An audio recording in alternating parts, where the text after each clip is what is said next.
नमस्कार दोस्तों, स्वागत है आपका स्टडी फॉर सिविल सर्विसेज में। देखिए, स्टडी फॉर सिविल सर्विसेज के छात्र हैं तो ये वाला टेलीग्राम जरूर ज्वाइन करके रखिए। यूट्यूब चैनल में हमारे साथ है तो भी ये वाला टेलीग्राम ज्वाइन करना बहुत ज्यादा जरूरी है। सारे नोटिफिकेशन, सारे अपडेट, सारे मोस्ट इंपोर्टेंट पिक्स, सारा रिवीजन सब कुछ यहाँ पे बताया जाता है। देखिए, ये हमारा एससीएस डेली क्विज चैनल है, इसमें डेली क्विज होती है, बिल्कुल फ्री में, इसको जरूर ज्वाइन कर लीजिएगा। ये हमारा इंस्टाग्राम का पेज है, इसको जरूर फॉलो कर लीजिएगा। स्टडी फॉर सिविल .सर्विसेज करके अगर आप इंस्टाग्राम में सर्च करेंगे तो आपको मिल जाएगा। वीडियो के डिस्क्रिप्शन में इसकी लिंक दी हुई। इसमें आप स्टोरी सेक्शन जरूर देखते रहा करिए, प्लस इसमें हाईलाइट्स आते रहते हैं और प्लस पोस्ट आती रहती है, इनको जरूर फॉलो करते रहिए। दोस्तों, इलाहाबाद हाई कोर्ट के समीक्षा अधिकारी वाले एग्जाम के लिए ये full length mock test paper number 6 है और इसमें हम 200 एमसीक्यूज पर चर्चा करेंगे। इससे पहले 5 मॉक टेस्ट आ चुके हैं तो उसे आप देख लीजिएगा, चैनल पर उपलब्ध है। ठीक है, शुरू करते हैं। जो शुरुआत के 100 प्रश्न हैं वो जीएस वाले हैं, उसके बाद 50 प्रश्न अंग्रेजी के हैं और उसके बाद 50 प्रश्न ये जनरल इंटेलिजेंस रीजनिंग वाला पोर्शन है प्लस हिंदी का है। तो चलिए देखते हैं। इस क्वेश्चन में, पहले क्वेश्चन में पूछा जा रहा है कि सही कौन सा है। तो मिलान पहले से कर रखा है, एक तरफ प्लेस है, दूसरी तरफ जो लीडर्स हैं रिवॉल्ट ऑफ 1857 के, उनके नाम दिए हैं। तो किस स्थान से क्रांति का नेतृत्व किसने किया था ये आपको बताना है। देखिए, बैरकपुर छावनी से राजा प्रताप सिंह ने किया था, ऐसा यहां दिया हुआ है। मंदसौर से मंगल पांडे, कुल्लू से फिरोज शाह और गोरखपुर से राजाधर सिंह। आप इसमें देखकर बताइए। देखिए, इसमें सबसे सही वाला जो विकल्प है वो डी वाला है। ठीक है, गोरखपुर से राजाधर सिंह ने किया था, ये सही है। अब इसमें अगर आप देखें तो बैरकपुर से मंगल पांडे के द्वारा नेतृत्व किया गया था, तो वो यहाँ गलत दिया हुआ है, पहला वाला। इसके अलावा मंदसौर वाला आप देखिए तो मंदसौर यहाँ से फिरोज शाह जी ने किया था, मंगल पांडे यहाँ दे दिया है तो ये गलत हो गया है। कुल्लू वाला जो क्षेत्र था, पहाड़ी क्षेत्र, वहां से राजा प्रताप सिंह ने किया था, तो ये भी गलत, केवल डी वाला सही। इसके बाद क्वेश्चन नंबर 2 को देखते हैं। निम्नलिखित में से किस राज्य को 1818 में लॉर्ड वेलेजली की जो सहायक संधि थी उसके अंतर्गत शामिल नहीं किया गया था? 1818 वाली जो ये संधि है, इसमें आप देखें तो सिंधिया को नहीं शामिल किया गया था, जयपुर को नहीं शामिल किया गया था, मचेरी जो क्षेत्र था या माचेरी इसको कहा जाता था, इसे नहीं शामिल किया गया था, या भरतपुर को नहीं शामिल किया गया था। और ये जो सेकंड क्वेश्चन आप देख रहे हैं, इसका करेक्ट आंसर ए हो जाएगा, यानी सिंधिया को शामिल नहीं किया गया था। ठीक है, सिंधिया का जो शामिल होने का समय है वो 1804 का है, बाकी जयपुर, माचेरी और भरतपुर का 1818 का है। तो इसमें से सिंधिया को बाहर कर लीजिए। इसके बाद आगे चलते हैं। सिंधिया नाम से आप क्षेत्र अपने आप गेस कर सकते हैं। इसके बाद आप थर्ड वाले को देखिए, select the incorrect option among the following. तो लॉर्ड डलहौजी का जो डॉक्ट्राइन ऑफ लैप्स का प्रिंसिपल था उसके बारे में यहाँ दिया हुआ है कि उसने राज्य विलय की जो नीति थी उसके तहत किसको विलय किया, कब? तो सतारा को विलय किया 1848 में, ऐसा दिया हुआ है। संभलपुर का विलय किया 1849 में, ये दिया है। और उदयपुर का विलय किया 1851 में, ये भी दिया है। साथ में नागपुर का विलय किया 1854 में, वो दिया है। अब इसमें आपको देखकर बताना है गलत कौन सा है। देखिए, इसका गलत सी वाला है। उदयपुर का जो यहाँ विलय है वो गलत दिया हुआ है। मतलब सतारा का होता है 1848 में, संभलपुर का होता है 1849 में, 49 वाला जो समय रहता है उस समय। और उदयपुर का कब होता है? ये होता है 1850 में। यहाँ पर 50 होना चाहिए था, जो 51 दे रखा है। नागपुर वाला सही है, उसे देख लीजिएगा। सबसे अंतिम विलय किसका होता है? अवध का होता है, कुशासन के आरोप में। इसके बाद फोर्थ वाले को देखते हैं। यहाँ कालानुक्रम यानी क्रोनोलॉजिकल ऑर्डर आपको अरेंज करना है। तो देखिए, इसमें जो 3 जून का प्लान था वो दिया हुआ है। इसके अलावा बेवेल प्लान है और चक्रवर्ती राजगोपालाचारी का जो CR फार्मूला था जिसमें कि मुस्लिम लीग और कांग्रेस के बीच में मतभेद को सुलझाने का प्रयास किया गया था, तो उसे आप देख रहे हैं। अब इसमें आप क्रोनोलॉजिकल ऑर्डर इसका देख लीजिए। देखिए, फोर्थ वाला जो है ना, इसमें 3 जून वाली योजना, ये 3 जून कब का है? 1947 का है, 1947 का है, इसे आपने देखा। और बेवेल प्लान जो है ये काफी पुराना है, 1942 का है। चक्रवर्ती राजगोपालाचारी फार्मूला जो है ये भी ठीक ठाक, मतलब 44 का है। तो इस हिसाब से आपको करना था। अब इसमें क्रम कौन सा होगा? बी वाला हो जाएगा। इसके बाद चलते हैं आगे, क्वेश्चन नंबर 5 को देखते हैं। 5वें प्रश्न में पूछा गया है कि कालानुक्रम क्या है, फिर वही क्रिया यहाँ दोहरानी है। तो सीधी बात यह है कि हर प्रश्न कालानुक्रम वाला नहीं आएगा, लेकिन इन प्रश्नों का उद्देश्य आपको तारीखें बताना है। जितनी महत्वपूर्ण घटनाएं हैं या चीजें हैं उनकी तारीखें आपको पता होनी चाहिए। तो बर्मा जो है ये भारत से अलग कर दिया जाता है, सेपरेट कर दिया जाता है, ये एक प्रक्रिया है। इसके अलावा व्यक्तिगत सविनय अवज्ञा आंदोलन की शुरुआत होती है, ये सविनय अवज्ञा आंदोलन का 2nd फेज था। और अखिल भारतीय किसान सभा की स्थापना होती है। ये 3 चीजें हैं, आप देखें। देखिए, इसका सी वाला जो अरेंजमेंट है वो परफेक्ट है, उसी हिसाब से थोड़ा आगे पीछे कर लेते हैं। बर्मा का भारत से पृथककरण जो गवर्नमेंट ऑफ इंडिया एक्ट आता है 1935 वाला, उसी के थ्रू होता है। ठीक है, तो पहला वाला आपने देखा। और व्यक्तिगत सविनय अवज्ञा आंदोलन गांधी जी शुरू करते हैं 1933 में, ये इनका पर्सनल लेवल का था। और उसके बाद अखिल भारतीय किसान सभा की स्थापना होती है 1936 में, तो ये बाद वाला है। और इस हिसाब से अगर करेंगे तो सी वाला सही है। इसके बाद 6वें नंबर के क्वेश्चन को देखते हैं जिसमें कि आपको कालानुक्रम व्यवस्थित करना है। तो दिल्ली विधानसभा के कक्ष में बम विस्फोट होता है, दांडी मार्च होता है, गांधी जी उनके सौजन्य से होता है, और गांधी इरविन समझौता हो जाता है अंत में। ये सब चीजें हैं। मतलब गांधी इरविन समझौते की सबसे पहली अंग्रेजों की ओर से शर्त क्या रहती है कि भाई ये जो सविनय अवज्ञा आपने फैला रखा है, ये रायता फैलाया है आपने, इसको समेट लीजिए, क्योंकि इससे बहुत दिक्कत हो रही है। अंग्रेजों की जो स्थिति थी वो बहुत बुरी हो गई थी उस समय। लॉर्ड इरविन डर गए थे कि ये सविनय अवज्ञा कुछ और करामात न कर दे। तो अंत में गांधी जी उनकी बात मान जाते हैं, सेकंड गोलमेज कॉन्फ्रेंस में जाते हैं, वो सब चीजें। अब इसमें आप देखकर बताइए, ये जो छठवां वाला है ना, इसका करेक्ट अरेंजमेंट ये डी वाला है। मतलब इसमें कुछ नहीं करना था, पहले से व्यवस्थित है। देखिए दिल्ली का जो बम ब्लास्ट होता है, मतलब वहाँ की जो असेंबली हॉल होता है वहाँ पे, तो वो 1929 का है। कौन करता है ये जगजाहिर बात है, इसमें बताने की आवश्यकता नहीं है, बाहरों को सुनाना इसका उद्देश्य होता है। और दांडी मार्च की जो तारीख है वो है 12 मार्च 1930 की। ठीक है, 12 मार्च से ये शुरू होता है और अंत में अप्रैल में जाकर कंप्लीट होता है। और गांधी इरविन पैक्ट होता है, ये 1931 की तारीख है। और उसी के ठीक बाद द्वितीय गोलमेज सम्मेलन होता है, जिसमें गांधी जी कांग्रेस की ओर से लीडर के तौर पर जाते हैं और कुछ हाथ नहीं लगता। इसके बाद क्वेश्चन नंबर 7 को देखते हैं। Arrange the following in chronological order. तो चौरी चौरा इंसिडेंट होता है, मोपला रिबेलियन होता है केरला में, और साथ में रॉलेट एक्ट आता है। अब इसमें आप देखकर बताइए। देखिए 7th वाला जो है इसका ऊपर वाला ही सही है, इसमें क्रोनोलॉजी बैठानी थी, तो इसमें आप उलट दीजिए, जैसे है ना उसको पलट दीजिए। मतलब चौरी चौरा कांड की जो तारीख है वो असल में 5 फरवरी 1922, ये हम लोग पढ़ते हैं। लेकिन अभी गवर्नमेंट का जो दस्तावेज या गवर्नमेंट के जो आंकड़े हैं और खासतौर पे जो प्रेस इन्फॉर्मेशन ब्यूरो का डाटा है उसके अकॉर्डिंग ये 4 फरवरी की घटना है। ठीक है, 4 फरवरी की घटना है। पब्लिश होती है रात के समय ये इंसिडेंट होता है और पब्लिश होती है सुबह 5 तारीख को अखबारों में, लेकिन घटना जिस तारीख की है वो है 4 फरवरी। तो इसको आप याद रखिएगा। फिलहाल तो ये 1922 का हो गया। और केरल में जो मोपला रिबेलियन होता है वो 1921 में होता है, और रॉलेट अधिनियम उससे भी पहले आता है 1919 में। तो ये आपने देखा, और इसका करेक्ट जो अरेंजमेंट है वो ए वाला है। इसके बाद 8वें नंबर के क्वेश्चन को देखते हैं। ऑड ऑप्शन आपको बाहर करना है इसमें से। तो लखनऊ पैक्ट होता है कांग्रेस और मुस्लिम लीग के बीच में, जलियांवाला बाग हत्याकांड हो जाता है इसी बीच में, और फाउंडेशन ऑफ साबरमती आश्रम को आप देख रहे हैं, साथ में foundation of women's university at Poona. महिला शिक्षा के लिए जो दक्षिणी और पश्चिमी भारत है वहां काफी बड़े लेवल के प्रयास होते हैं। तो इसमें से ऑड 1 को आपको आउट करना है। देख लीजिए, बी वाला हो जाएगा। जलियांवाला बाग जो इसमें दिया हुआ है ना, ये इससे बाहर है। कैसे? देखिए कांग्रेस और मुस्लिम लीग के बीच में समझौता होता है 1916 में, ये 1916 याद कर लीजिए। ठीक है, और साबरमती आश्रम की स्थापना भी होती है 1916 में। गांधी जी लौट के आते हैं तो करते हैं। और जलियांवाला बाग हत्याकांड ये अलग है क्योंकि 1919 में होता है, आप जानते ही हैं, 13 अप्रैल 1919 की घटना है। और महिला विश्वविद्यालय की जो स्थापना है वो भी 1916 में होती है। तो बाकी जो इंसिडेंट है वो 1 तारीख के हैं, मतलब एक ही साल में हुए हैं, लेकिन जलियांवाला बाग जो है ये 1919 में हुआ। इसके बाद अगले वाले को देखते हैं। Which of the following event had not been taken place during the reign of viceroy Lord Lansdowne. Lansdowne के जमाने में क्या नहीं हुआ था? अब इसमें आप देखें, फैक्ट्री अधिनियम आता है, कई सारे कारखाना अधिनियम है, ये आपको पता होना चाहिए। और उसके साथ आप देखें कि इंडियन काउंसिल एक्ट आता है, setting up the Durand commission, ये आप देखें, मतलब डूरंड आयोग की स्थापना होती है, और अपॉइंटमेंट ऑफ यूनिवर्सिटीज कमीशन ये भी है। अब इसमें आप देखें लैंसडाउन के समय में क्या नहीं होता है। तो इसमें से अगर आप देखिए तो विश्वविद्यालय आयोग की जो अपॉइंटमेंट है वो होती है 1902 में, और 1902 का जो समय है वो कर्जन का समय है, लैंसडाउन का तो है नहीं। तो इसमें से डी वाले को बाहर कर देते हैं। जो फैक्ट्री एक्ट था 1891 वाला, ठीक है, कारखाना अधिनियम, वो लैंसडाउन के समय में आता है। और इंडियन काउंसिल एक्ट 1892 वो भी आता है लैंसडाउन के ही जमाने में। डूरंड आयोग की स्थापना की जाती है, तो ये जो डूरंड कमीशन है इसकी डेट है 1893। तो बाकी जितने हैं वो लैंसडाउन के समय के। इसके बाद 10वें नंबर के क्वेश्चन को देखिए, इसमें करेक्ट ऑप्शन आपको बाहर करना है।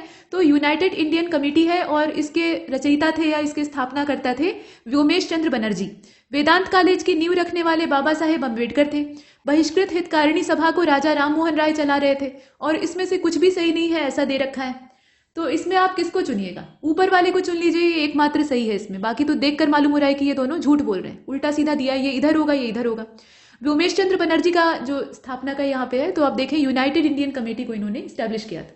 इसके बाद अगले वाले को देखते हैं। प्रश्न संख्या 11 में कहा गया कि गलत विकल्प का चयन कीजिए। तो सत्यशोधक समाज ये ज्योतिबा फूले के सौजन्य से स्टैब्लिश होता है। इंडियन लीग की स्थापना पंडित शिवनारायण अग्निहोत्री जी करते हैं, और आर्य समाज के संस्थापक स्वामी दयानंद सरस्वती थे। गलत क्या है आप बताइए?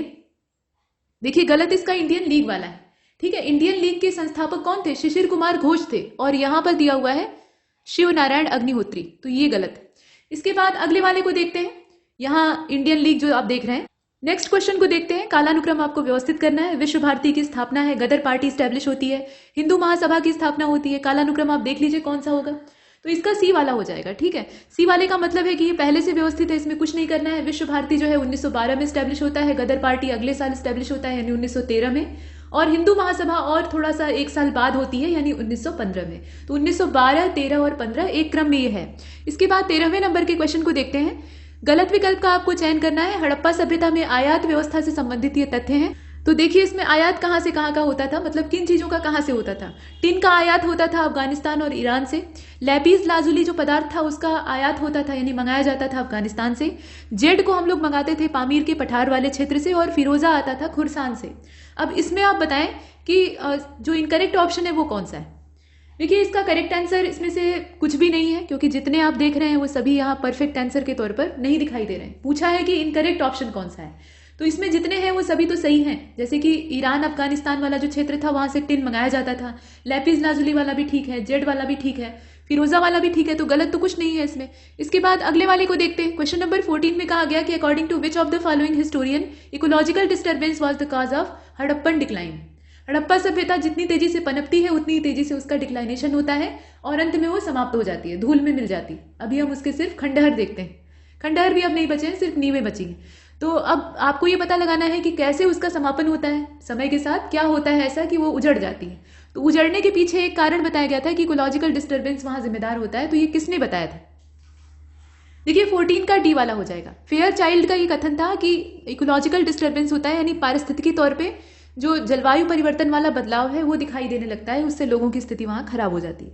इसके बाद 15वें नंबर के क्वेश्चन को देखते हैं। क्वेश्चन नंबर 15 में आपसे पूछा गया है कि भीषण बाढ़ का उल्लेख किसने किया था। तो वही हड़प्पा सभ्यता के बारे में है, लेकिन यहाँ पर हड़प्पा सभ्यता से संबंध नहीं है। यहाँ पर आपको देखना है उपनिषदों के बारे में, यानी ये वैदिक काल में घुस आया है। तो मैत्रेयनी उपनिषद है, अत्रेय ब्राह्मण है, ऐतरेय ब्राह्मण असल में होता है। यहाँ देखें उसकी जो अंग्रेजी मीनिंग है वो थोड़ा ठीक दी है। इसके अलावा सतपथ ब्राह्मण है, और क्या है, नॉन ऑफ दीज का ऑप्शन है। आप देखकर बताइए। अब इसे अगर आप देखें तो भीषण बाढ़ का उल्लेख आता है शतपथ ब्राह्मण में, ठीक है। तो ये जो उल्लेख है ये शतपथ ब्राह्मण में प्राप्त होता है, ठीक है। जो ऋग्वेद के यहाँ और अन्य वेदों के उपग्रंथ हैं, यहाँ उपग्रंथ के तौर पे आप समझ लीजिए, उसमें उपनिषद भी आते हैं, आरण्यक भी आते हैं, ब्राह्मण ग्रंथ भी आते हैं।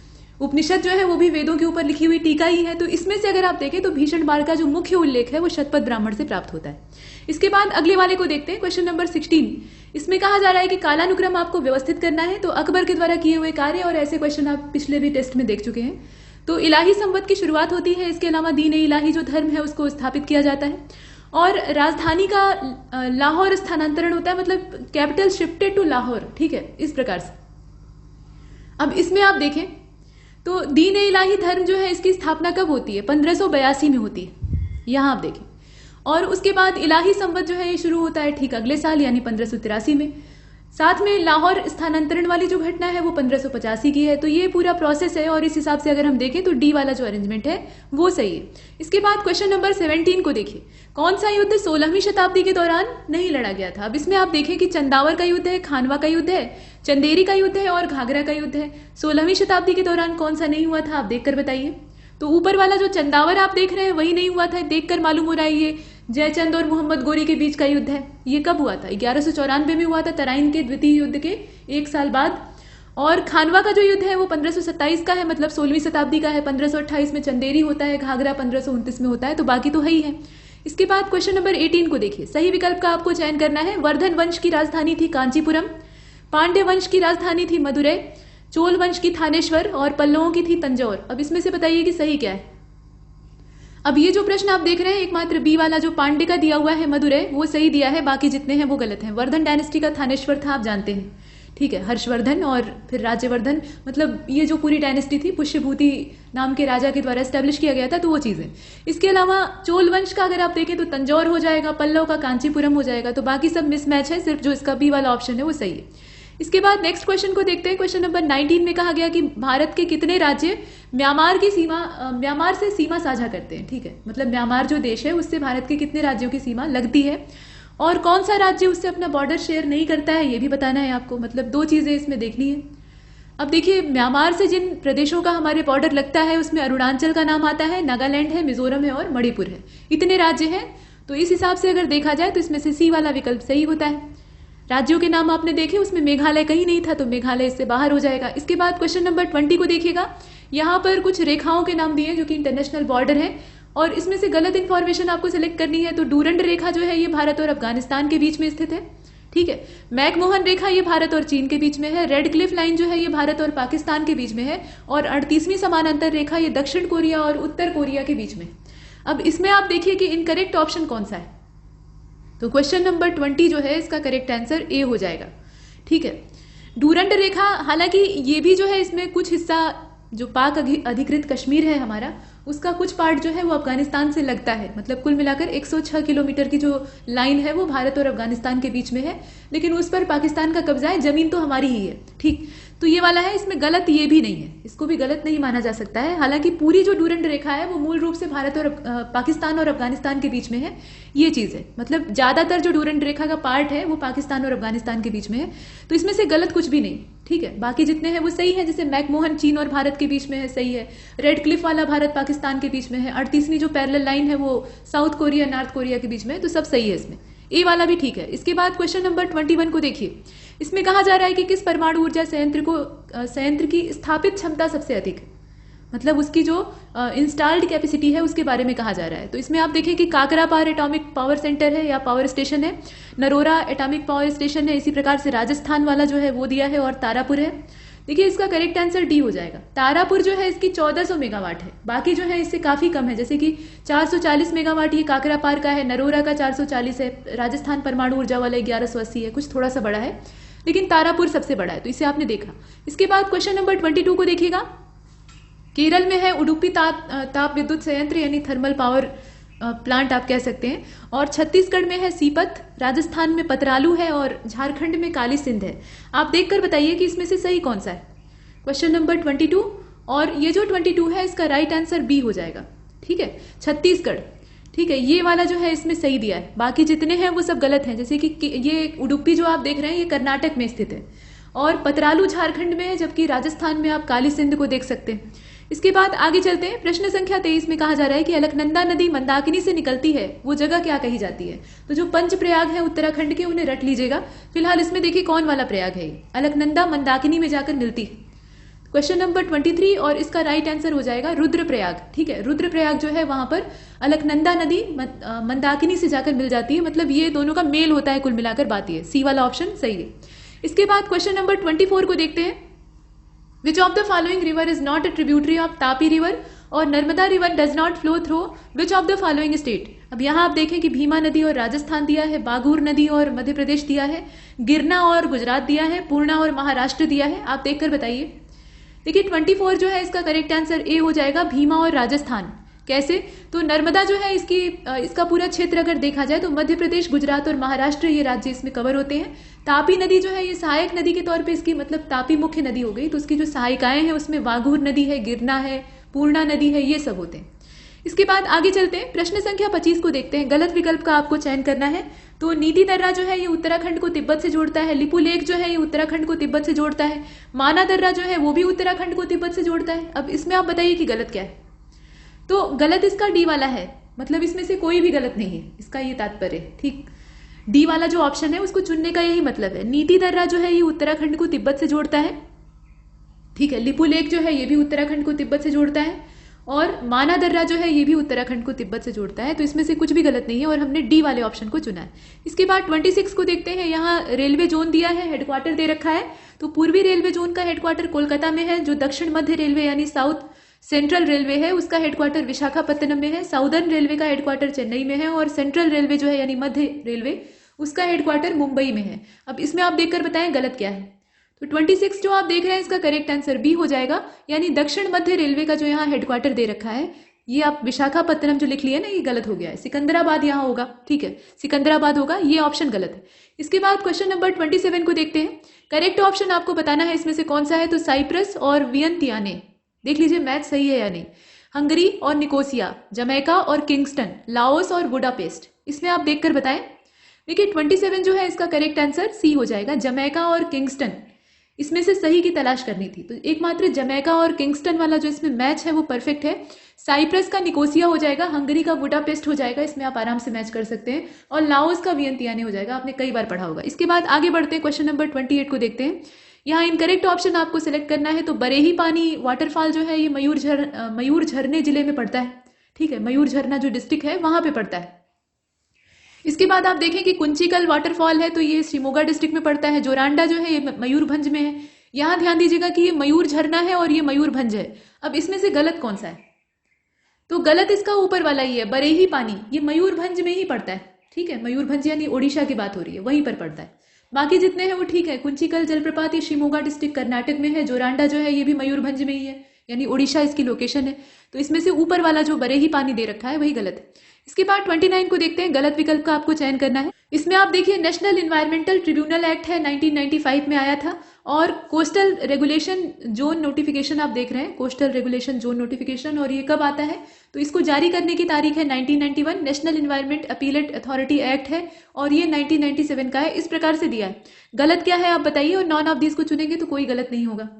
देखिए क्वेश्चन नंबर 29 का डी वाला ही हो जाएगा। ये सब तो सही दिए हैं, यहाँ जो डेट है वो परफेक्ट है, और इसलिए इसका जो डी वाला ऑप्शन है उसी को चुनेंगे। इसके बाद क्वेश्चन नंबर 30 को देखिए, कालानुक्रम आपको व्यवस्थित करना है। तो किगाली अमेंडमेंट होता है, मिनामाटा कन्वेंशन होता है, नगोया प्रोटोकॉल आ जाता है।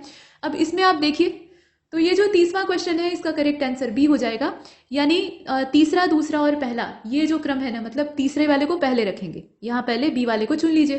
देखिए किगाली संशोधन जो है ये 2016 का है, ठीक है, किगाली अमेंडमेंट जो है ये 2016 का है, मिनामाटा जो है ये 2013 का है, और नगोया प्रोटोकॉल जो है ये 2010 का है। ऐसा है इसमें। इसके बाद क्वेश्चन नंबर 31 को देखिएगा, क्रॉप दिया है और वेराइटीज दे रखी हैं, ठीक है। अब इसमें आपको सही विकल्प का चयन करना है। तो चना है, मटर है, मसूर है और मूंग है। पूसा बोल्ड 1, पूसा 372, पूसा वैभव और पूसा प्रगति, ऐसे दिया है ना, मतलब चने की प्रजाति पूसा बोल्ड 1 है, ऐसे करके दिया हुआ है। बताइए सही क्या है इसमें से? तो इसमें से मात्र जो सी वाला दिया है ना वही सही है। मसूर एक तरह की दाल होती है या दलहन होता है, और इसकी प्रजाति है पूसा वैभव।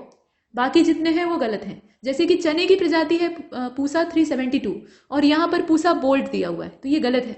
और पूसा प्रगति जो है वो मटर की प्रजाति है। वैभव वाला आपने देख लिया, वो मसूर की दाल को कहा जाता है, मतलब उसकी एक वेराइटी है। और मूंग की दाल की जो प्रजाति है उसमें पूसा बोल्ड 1 का नाम आता है। बड़े बड़े इसके जो दाने हैं वो पाए जाते हैं। इसके बाद आगे चलते हैं, सी वाला ऑप्शन सही था। क्वेश्चन नंबर 32 को देखिएगा, कौन सी एक कॉफी की वेराइटी नहीं है? अब इसमें आप देखें, ओल्ड चीक्स दिया है, कुर्ग दिया है, S288 दिया हुआ है, और BL42 दिया है। ये सब नस्लों के नाम हैं। अब इसमें अगर आप देखें तो डी वाला जो ऑप्शन है ना, BL42, ये मक्के की प्रजाति है ना कि कॉफी की। बाकी जितने हैं वो कॉफी की प्रजातियां हैं, तो उन्हें याद रखिएगा, ये सब क्या है? कॉफी की प्रजातियां। ये अकेले मक्के की है। क्वेश्चन नंबर 33 में आपसे पूछा गया है कि गलत कौन सा है। तो थायमिन का स्रोत पपीता है। थायमिन एक प्रकार का विटामिन होता है, वो आपको पता होना चाहिए। कैल्शियम पदार्थ जो है ये बेल से प्राप्त होता है, मतलब जो बेल होता है, बेल का फल, इसे श्रीफल भी कहा जाता है। असल में इसका जो ऊपर का हिस्सा है बड़ा कड़ा होता है, अंदर गूदा होता है। तो ये चीज है, कैल्शियम उससे पाया जाता है। आयरन करौदे से पाया जाता है, और फास्फोरस हमें लीची से मिल जाता है। तो इसमें आप देखकर बताएं। देखिए क्वेश्चन नंबर 33 का ए हो जाएगा। थायमिन का जो मेन सोर्स है अगर फलों में देखा जाए तो अनानास होता है, यानी पाइनएप्पल। तो ये पपीता दे रखा है, और यही गलत है। बाकी जितने हैं वो ठीक है। इसके बाद आगे चलते हैं। याद रखिएगा कैल्शियम प्रचुर मात्रा में बेल के अंदर होता है, और फाइबर भी होता है। इसके बाद अगले वाले को देखते हैं, 34। अंगूर में निम्नलिखित में से किस तत्व की कमी से हेन एंड चिकन रोग लगता है? अच्छा नाम है। तो ये किस तत्व की कमी से होता है? यहाँ कोई परजीवी वगैरह जिम्मेदार नहीं होता है, बल्कि न्यूट्रिएंट्स की कमी होती है। तो इसका करेक्ट आंसर क्या होगा? बी वाला हो जाएगा। ठीक है, बी वाले का मतलब क्या है? बोरॉन की कमी से होता है ऐसा। बोरॉन की कमी से ये हेन एंड चिकन रोग जो है ये अंगूर की फसल में या अंगूर की लता में लग जाता है मेनली। तो बी वाले ऑप्शन को चुना। इसके बाद 35 को देखते हैं। सही विकल्प का आपको चयन करना है। उपयोग के आधार पर सब्जियों का वर्गीकरण करना है। तो जड़ जो है ये लोबिया की हम लोग इस्तेमाल करते हैं। तना जो है वो शलजम का हम लोग खाते हैं। शल्क कंद ये लहसुन होता है। ठीक है, शल्क कंद का मतलब क्या है? छिलके वाला ये कंद होता है, इसमें छिलके ही छिलके परतें होती हैं। और बीज जो है ये जिमी कंद होता है। अब इसमें आप देखिए, जिमी कंद माने क्या? जो दिवाली के दिन खाया जाता है, नहीं तो चोर बनकर पैदा होते हैं, सूरन। ठीक है तो इसमें आप देखिए 35 का करेक्ट आंसर, इसमें सही की तलाश करनी है। तो एकमात्र जो तीसरा वाला है ना, शल्क कंद और लहसुन, शल्क कंद में लहसुन प्याज दोनों आएंगे, तो ये दोनों जो है ये ठीक है। मतलब लहसुन और शलकंद वाला जोड़ा। बाकी जितने हैं उन्हें आप देखें, जैसे कि जड़ जो है वो शलजम की सेवन करते हैं, इसके अलावा तना जो है वो जिमीकंद का यूज होता है, और बीज के तौर पे लोबिया का हम इस्तेमाल करते हैं। हालांकि लोबिया की सब्जी भी बनती है तो उसमें बीज और ऊपर का जो खोल होता है दोनों इस्तेमाल होते हैं। इसके बाद आगे चलते हैं। क्वेश्चन नंबर 36 में कहा गया कि एक तरफ क्रॉप दी हुई है, दूसरी तरफ डिजीज दी है, बताइए कि इसमें से इनकरेक्ट ऑप्शन कौन सा है। तो जो पैडी की फसल होती है, धान की फसल, उसमें आभासी कंड नाम का जो रोग है वो लग जाता है, यानी फाल्स स्मट रोग लगता है। और गेहूं की फसल में क्या लगता है, येलो रस्ट लग जाता है, यानी पीला किट उसको कहा जाता है। जबकि अर्गट नाम का जो रोग है वो मिलेट को धर लेता है। जबकि शुगर केन को अगर आप देखें तो इसमें रूट नॉट नाम का जो रोग है वो लगता है, मूल गांठ, गन्ने में गठाने होती है ना, तो उसी में ये रोग लग जाता है। अब इसमें आप बताइए कि गलत कौन सा है। तो 36 का करेक्ट आंसर डी हो जाएगा, ये गन्ने वाला गलत है। कपास में लगता है मूल गांठ, ठीक है। धान में आभासी कंड लगता है, सही है। पीला किट गेहूं का हो गया और बाजरे में अर्गट हो गया, लेकिन कपास में लगता है। यहाँ पे ये जो रूट नॉट है ना, ये रोग कपास का है, तो कॉटन हो जाएगा, यही गलत दिया है। इसके बाद क्वेश्चन नंबर 37 को देखते हैं। यहाँ कहा गया कि गायों में निम्नलिखित में से किस तत्व की कमी से मिल्क फीवर नाम का रोग हो जाता है। तो विटामिन है, प्रोटीन है, फास्फोरस है, इसमें से कुछ नहीं है। देखिए क्वेश्चन नंबर 37 का करेक्ट आंसर डी हो जाएगा। मिल्क फीवर रोग जो है वो कैल्शियम की कमी से होता है और गायों में होता है, ठीक है। मिल्क फीवर अगर हो जाता है गायों को तो कैल्शियम का अभाव उनके शरीर में हो जाता है और दूध की मात्रा पर प्रभाव पड़ता है, प्लस गाय कमजोर हो जाती है। तो ये आपने देखा। इसके बाद आगे चलते हैं। तो डी वाले ऑप्शन को इसीलिए चुना है, यहाँ कैल्शियम नहीं दिया है। क्वेश्चन नंबर 38 में कहा गया कि धान की खेती के लिए आवश्यक वर्षा लगभग कितनी होनी चाहिए। तो धान को बहुत सारा पानी चाहिए होता है। और किस फसल की खेती के लिए उपोष्ण कटिबंधीय जलवायु की आवश्यकता पड़ती है, ये भी बताना है। अब इसमें आप देखें तो जो सबसे ज्यादा वर्षा वाला अमाउंट है उसी को चुन लीजिए, काम हो जाएगा। तो 150 सेंटीमीटर वाला चुन लीजिए आराम से, और पानी मिले तो और बढ़िया, ठीक है। तो इसमें ज्यादा मेहनत ही नहीं करनी थी। पेयर में क्वेश्चन दिया था, लेकिन परीक्षा में पेयर में नहीं आएगा, तो इसलिए आपको एग्जैक्टली मालूम होना चाहिए। जितना ज्यादा पानी का अमाउंट रहे उसी को चुनिए, क्योंकि धान को जितना अधिक पानी और नमी मिलेगी उतना ही वो बढ़िया होगा। और जो मेज यानी मक्का होता है उसके लिए ये उपोष्ण कटिबंधीय जलवायु वरदान होती है। इसके बाद क्वेश्चन नंबर 39 को देखते हैं। यहाँ पे क्रोनोलॉजिकल ऑर्डर आपको अरेंज करना है। तो Indian Institute of Horticulture Research है, Indian Institute of Pulses Research है और Indian Institute of Sugarcane Research है। इसमें आप देखें कि इनकी स्थापना कब से कब तक हुई थी। और क्वेश्चन नंबर 39 का करेक्ट आंसर सी हो जाएगा, मतलब 1967। यहाँ पहले देखिए ये जो सी वाला ऑप्शन है ये सही है। 1967 में होता है बागवानी अनुसंधान संस्थान का एस्टेब्लिशमेंट। दलहन अनुसंधान संस्थान के लिए जो डेट है वो 1984 है, गन्ना अनुसंधान के लिए 1952। इसके बाद अगले वाले को देखते हैं। क्वेश्चन नंबर 40 में कहा गया कि शिवरामन समिति जो है इसका संबंध प्रतिभूति लेन देन से है, यानी सिक्योरिटीज ट्रांजेक्शन से है। और अरुणा सुंदर राजन कमेटी जो है ये दूर संचार क्षेत्र का पुनरुद्धार करने के लिए बनी हुई थी। जानकी रमन समिति जो है ये नाबार्ड की स्थापना के लिए स्टैब्लिश की गई थी, और इसमें से कुछ भी जो है वो सही नहीं है, ऐसा कहा गया। देखिए इसका करेक्ट आंसर बी हो जाएगा। अरुणा सुंदर राजन समिति जो है, यहाँ आप देख रहे हैं अरुणा सुंदर राजन समिति, ये दूर संचार के लिए बनी हुई थी, यही वाला इसमें सही है। बाकी जितने हैं, जैसे शिवरामन कमेटी जो है वो नाबार्ड की स्टैब्लिशमेंट पर आधारित थी, और जानकी रमन समिति जो है ये प्रतिभूति लेन देन से जुड़ी हुई समिति थी, ऐसा हमने देखा। बी वाला ऑप्शन सही है। क्वेश्चन नंबर 41 को देखते हैं। गलत विकल्प का आपको चयन करना है। तो भाग 8 जो है भारतीय संविधान का, उसमें संघ राज्य क्षेत्रों का वर्णन है, और भाग 9 में पंचायतों का जिक्र किया गया है। अनुसूचित क्षेत्र और जनजातीय क्षेत्र जो है, यानी शेड्यूल्ड और ट्राइबल एरिया, उसका उल्लेख हमें भाग 10 में प्राप्त होता है। बताइए कि इसमें से इनकरेक्ट ऑप्शन कौन सा है। और क्वेश्चन नंबर 41 का करेक्ट आंसर हो जाएगा डी वाला, ठीक है। इसमें जो नॉन ऑफ दीज वाला ऑप्शन है उसी को चुन लेंगे। गलत कुछ नहीं है, सभी सही है। भाग 8 में हम लोग संघ राज्य क्षेत्रों के बारे में पढ़ते हैं, भाग 9 में पंचायतों के बारे में, भाग 10 में अनुसूचित जाति जनजाति के बारे में देखते हैं। क्वेश्चन नंबर 42 को देखते हैं। इसमें कहा जा रहा है कि किस पद का उल्लेख संविधान की दूसरी अनुसूची में नहीं किया गया है। तो भारत के महान्यायवादी यानी अटॉर्नी जनरल ऑफ इंडिया का नहीं किया गया है, या जजेस ऑफ हाई कोर्ट का नहीं किया गया है, या फिर controller and auditor general of India जो है उनका उल्लेख नहीं किया गया है, या जजेस ऑफ सुप्रीम कोर्ट जो है उनका उल्लेख नहीं किया गया है। देखिए 42 का ऊपर वाला ही सही है। जो दूसरी अनुसूची है उसमें अटॉर्नी जनरल ऑफ इंडिया का, जो अटॉर्नी जनरल ऑफ इंडिया है उनका उल्लेख नहीं किया गया है, बाकी जितने हैं उनका किया गया है। तो ए वाले ऑप्शन को बाहर कर लेते हैं। सर्वोच्च न्यायालय के न्यायाधीश, उच्च न्यायालयों के न्यायाधीश, इसके अलावा भारत के जो महानियंत्रक और महालेखा परीक्षक हैं उनका उल्लेख, ये सब इसमें दिखाई देता है, लेकिन अटॉर्नी जनरल उससे बाहर है। इसके बाद क्वेश्चन नंबर 43 को देखते हैं। The feature of Indian constitution appointment of state governor by centre, ठीक है, state governors by the centre has been taken from the constitution of which of the following country. कहाँ से इसको हमने बोरो किया है ये आपको बताना है। तो यहाँ देश के नाम देख लीजिए, ऑस्ट्रेलिया है, कनाडा है, दक्षिण अफ्रीका है, आयरलैंड है।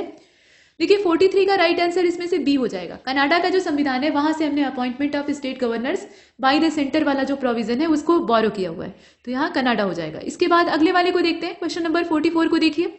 यहाँ जो वाक्य दिया है उसका संबंध कौन से अधिकार से है ये देखना है। तो protection of languages, script and culture of minorities. अब इसके लिए कौन सा उपबंध हम लोग देखते हैं, तो संवैधानिक उपचारों का अधिकार इसके लिए काम करता है, या right to freedom of religion वाला जो कॉन्सेप्ट है मूल अधिकारों में वो दिखाई देता है, या कल्चरल एंड एजुकेशनल राइट जो है उसमें हम लोग इसे पढ़ते हैं। देखिए क्वेश्चन नंबर 44 का जो सी वाला ऑप्शन है वो सही है, right to freedom of religion, धर्म की स्वतंत्रता का अधिकार, इसी में ये पूरा प्रावधान किया गया है, मतलब ये वाक्य वहीं से जुड़ा हुआ है। क्वेश्चन नंबर 45 को देखते हैं, यहाँ अनुच्छेद दिया हुआ है, गलत की तलाश आपको करनी है। तो आर्टिकल 40 में ऑर्गेनाइजेशन ऑफ विलेज पंचायत को हम देखते हैं। आर्टिकल नंबर 39 में हम समान न्याय और निःशुल्क विधिक सहायता को देखते हैं। आर्टिकल नंबर 48 जो है इसमें organisation of agriculture and animal husbandry को देखते हैं, और नॉन ऑफ दीज का ऑप्शन भी यहाँ दिखाई दे रहा है। तो इसमें आप देखिए क्वेश्चन नंबर 45 जो है इसका करेक्ट आंसर बी हो जाएगा। मतलब अनुच्छेद 39 ये जो आप देख रहे हैं ना, तो 39 नहीं बल्कि 39A जो है उसमें समान न्याय और निःशुल्क विधिक सहायता को हम देखते हैं। यहाँ पे 39A होना चाहिए था जो कि नहीं दिया है, तो यही गलत है। इसके बाद अगले वाले को देखते हैं। 46 में कहा गया कि which of the following provision can be amended the simple majority of parliament. मतलब कहने का तात्पर्य यह है कि इसमें से कौन सा ऐसा प्रावधान है जिसको कि सामान्य बहुमत के द्वारा पार्लियामेंट के अंदर जो सामान्य या साधारण बहुमत होता है उसके द्वारा अमेंड किया जा सकता है, यानी सुधारा जा सकता है। तो इसमें आप देखिए 46 का करेक्ट आंसर क्या होगा, सी वाला हो जाएगा। मतलब privileges of parliament, its member and it's committee, यही एकमात्र इसमें से ऐसा प्रोविजन है जिसको कि साधारण बहुमत से छेड़ा छाड़ा जा सकता है, बाकी जितने हैं उसे नहीं किया जा सकता। जैसे राष्ट्रपति का निर्वाचन और इसकी प्रक्रिया, इससे संबंधित अगर आपको अमेंडमेंट करना है तो फिर विशेष बहुमत की आवश्यकता होगी। और संसद में राज्यों का जो प्रतिनिधित्व है उसमें भी ऐसा नहीं किया जा सकता है, एकमात्र सी वाला। क्वेश्चन नंबर 47 को देखते हैं। कौन सा राज्य गुवाहाटी उच्च न्यायालय की प्रादेशिक क्षेत्राधिकार में नहीं आता है। अब इसमें आप देखें राज्यों के नाम दे रखे हैं, तो 47 का करेक्ट आंसर ए हो जाएगा। मणिपुर राज्य इसके अधीन नहीं आता है क्योंकि मणिपुर उच्च न्यायालय ही इसको देखता है। ठीक है, मणिपुर के पास जब अपना कोर्ट है तो वो गुवाहाटी के पास क्यों जाएगा, तो ए वाले ऑप्शन को चुन लेते हैं। इसके बाद क्वेश्चन नंबर 48 को देखते हैं। इनकरेक्ट ऑप्शन आपको सिलेक्ट करना है, तो आर्टिकल नंबर 176 में special address by the governor को हम देखते हैं। आर्टिकल नंबर 171 में कंपोजिशन ऑफ लेजिस्लेटिव काउंसिल को देखते हैं। आर्टिकल नंबर 170 में विधानसभाओं की संरचना को देखते हैं, और नॉन ऑफ दीज का ऑप्शन भी दिया हुआ है। अब देखिए 48 का राइट आंसर डी हो जाएगा। मतलब अनुच्छेद 170 जो है उसमें विधानसभाओं की संरचना है, अनुच्छेद 171 जो है उसमें विधान परिषदों की संरचना है जैसा कि यहाँ दिया हुआ है, और 170 में विधानसभाओं की संरचना आपने देखी ही। राज्यपाल वाला जो विशेष अभिभाषण है वो 176 में दिखाई देता है, तो कुछ भी तो गलत नहीं है, डी वाले को चुना। इसके बाद गलत विकल्प का अब यहाँ भी आपको चयन करना है। तो पब्लिक अकाउंट कमेटी में लोकसभा से 15 और राज्यसभा से 7 सदस्य होते हैं, इसकी सदस्य संख्या दी हुई है। और एस्टीमेट कमेटी जो होती है उसमें कुल मिलाकर 25 सदस्य होते हैं, और सभी जो है वो लोकसभा से होते हैं। इसके बाद आप देखें कि सार्वजनिक उद्यम समिति है, यानी कमेटी ऑन पब्लिक अंडरटेकिंग्स, तो इसमें 15 जो है वो लोकसभा से होते हैं और 7 राज्यसभा से होते हैं, same to same public account committee के। तो आप देखिए कि इनकरेक्ट कौन सा है, बी वाला गलत है। प्राक्कलन समिति का जो दिया है मतलब 30 सदस्य होते हैं, 15 यहाँ जो 25 का आंकड़ा दिया है ना ये नहीं होगा, 30 सदस्य होते हैं और सभी जो है वो लोकसभा से होते हैं, ये सही बात है। मूल रूप से 25 ही थे, पहले क्या था 25 ही थे, लेकिन 1956 में इनकी सदस्यता या इनकी जो संख्या है उसको बढ़ाकर 30 कर दिया गया। इसके बाद क्वेश्चन नंबर 50 को देखते हैं। यहाँ पर कहा जा रहा है कि किस संशोधन अधिनियम के माध्यम से असम राज्य में एक अलग स्वायत्त राज्य मेघालय, मतलब असम राज्य से निकालकर एक अलग स्वतंत्र राज्य मेघालय के निर्माण की सुविधा दी गई। ये कौन सा अमेंडमेंट था जिसके द्वारा मेघालय का गठन होता है। देखिए क्वेश्चन नंबर 50 का करेक्ट आंसर सी हो जाएगा। 22वां संशोधन था और इसी के द्वारा असम राज्य में से एक अलग स्वायत्त राज्य मेघालय को निकाल लिया गया, तो सी वाला ऑप्शन इसमें से चुनते हैं। इसके बाद चलते हैं क्वेश्चन नंबर 51 की ओर। यहाँ पर कहा गया कि कोलाइडल सॉल्यूशन दिया है और उसका एग्जाम्पल दिया है, उसमें से बताइए कि सही क्या है।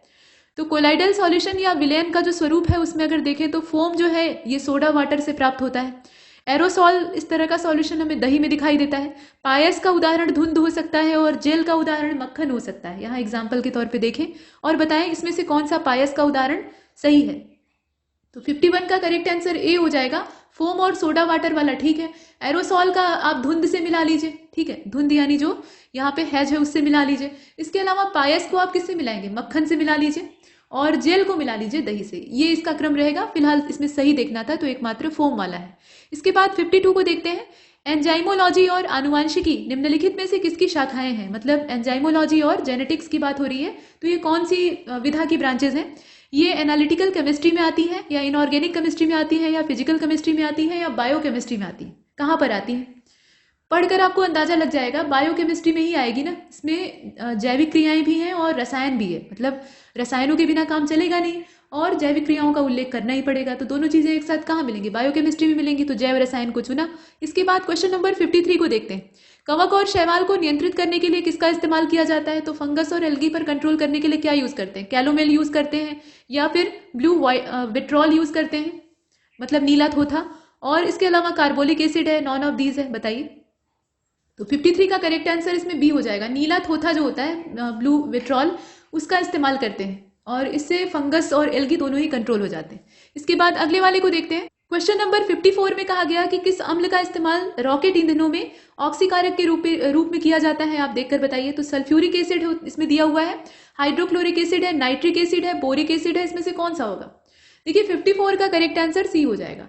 नाइट्रिक एसिड जो है इसका इस्तेमाल रॉकेट ईंधनों में ऑक्सीकारक के रूप में किया जाता है। तो इसमें नाइट्रिक एसिड वाला जो ऑप्शन है वो सी वाला है, HNO3 का यूज करते हैं। इसके बाद अगले वाले को देखते हैं। पीएच मान के आधार पर कौन सा क्षारीय प्रवृत्ति का यहाँ पर दिखाई दे रहा है, यानी बेसिक नेचर का है? तो अमोनिया ऐसा बेसिक नेचर वाला है, या लेमन जूस है, या ब्लैक कॉफी इस तरह के बेसिक नेचर वाली है, या जो हमारी लार होती है, सलाइवा होता है, उसमें ऐसा बेसिक नेचर पाया जाता है? बताइए।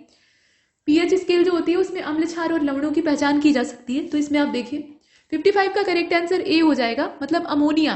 ठीक है, अमोनिया जो है इसका 11.6 होता है पीएच। पीएच का कोई यूनिट नहीं होता, तो 11.6 इसकी पीएच वैल्यू है अमोनिया की, और ये इसमें से बाहर हो जाएगा। बाकी जितने हैं उनका अगर आप पीएच देखेंगे तो नींबू का रस ये तो काफी ज्यादा अम्लीय होता है, 2.4 से 3.4 नींबू के ऊपर डिपेंड करता है। ब्लैक कॉफी भी अम्लीय प्रवृत्ति की होती है, 4.5 से लेकर 5.5 इसका पीएच होता है। लार भी कुछ हद तक क्षारीय होती है, लेकिन सर्वाधिक इसमें अगर देखा जाए, माफ कीजिएगा, लार भी कुछ हद तक अम्लीय होती है, मतलब ये इसकी जो अम्लीयता है थोड़ी सी हल्की होती है, 6.4 से लेकर 6.6 उसके बीच में इसकी पीएच वैल्यू होनी भी चाहिए, नहीं तो दांत का जो इनेमल है वो खत्म हो जाएगा। और अमोनिया का होता है 11.6, तो अमोनिया को बाहर कर दिया। इसके बाद आगे चलते हैं, क्वेश्चन नंबर 56 को देखते हैं। Which of the following cell has the electromotive force more than 2 volt? विद्युत वाहक बल किसका 2 वोल्ट से ज्यादा होता है? अब इसमें आप देखकर बताइए। डेनियल सेल का होता है, लेक्लांशे का होता है, सीसा संचायक का होता है, मतलब लिड एक्यूमुलेटर सेल का होता है, या नॉन ऑफ दीज? बताइए। देखिए 56 का करेक्ट आंसर डी हो जाएगा, मतलब डेनियल सेल का जो इलेक्ट्रोमोटिव फोर्स होता है, विद्युत वाहक बल होता है, वो करीब 1.08 वोल्ट होता है। ठीक है, यहाँ हर सेल का इलेक्ट्रोमोटिव फोर्स होता है, उसे आप जानते रहिए। लेक्लांशे का कितना होता है? 1.50 वोल्ट होता है। सीसा संचायक जो आप देख रहे हैं उसका होता है 2 वोल्ट। तो इसमें से 2 वोल्ट से ज्यादा किसका हुआ? फिर किसी का नहीं हुआ, इसे आपने देखा। इसके बाद अगले वाले को देखते हैं। क्वेश्चन नंबर 57 में कहा गया कि कौन सा इसमें से पैरामैग्नेटिक सबस्टेंस है? तो अनुचुंबकीय पदार्थ पहले तो होते क्या है ये आपको पता होना चाहिए, तभी तो आप मालूम करेंगे। तो इसमें अगर आप ध्यान से देखें तो जो लौह चुंबकीय पदार्थ होते हैं जिन्हें कि फेरोमैग्नेटिक सबस्टेंस कहा जाता है, उसमें मैग्नेटाइट का नाम आता है। तो मैग्नेटाइट तो नहीं होगा, बाकी जो है उन्हें देख लीजिए। अनुचुंबकीय पदार्थों में मैग्नेटाइट इसमें से आप देखें बाहर हो जा रहा है, और जो नहीं है वही हमें चाहिए था, तो उत्तर तो यही मिल गया। इससे आगे जानने की आवश्यकता नहीं है, लेकिन जानना चाहिए क्योंकि परीक्षा में कुछ भी पूछा जा सकता है। अनुचुंबकीय पदार्थ में sodium, platinum, aluminium, copper chloride ये सब आते हैं, तो ये सब आप याद रखिएगा। इसके बाद अगले वाले को देखते हैं। 58 में कहा जा रहा है कि निम्नलिखित में से किस पदार्थ का अपवर्तनांक सबसे ज्यादा होता है? अल्कोहल है, केरोसिन है, इसके अलावा ग्लिसरीन है और आइस है। अपवर्तनांक की बात हो रही है तो सी वाला हो जाएगा, ग्लिसरीन। अल्कोहल का होता है 1.36, केरोसिन का होता है 1.44, बर्फ का होता है 1.31 और ग्लिसरीन का होता है 1.47, तो ग्लिसरीन इससे बाहर हो जाएगा।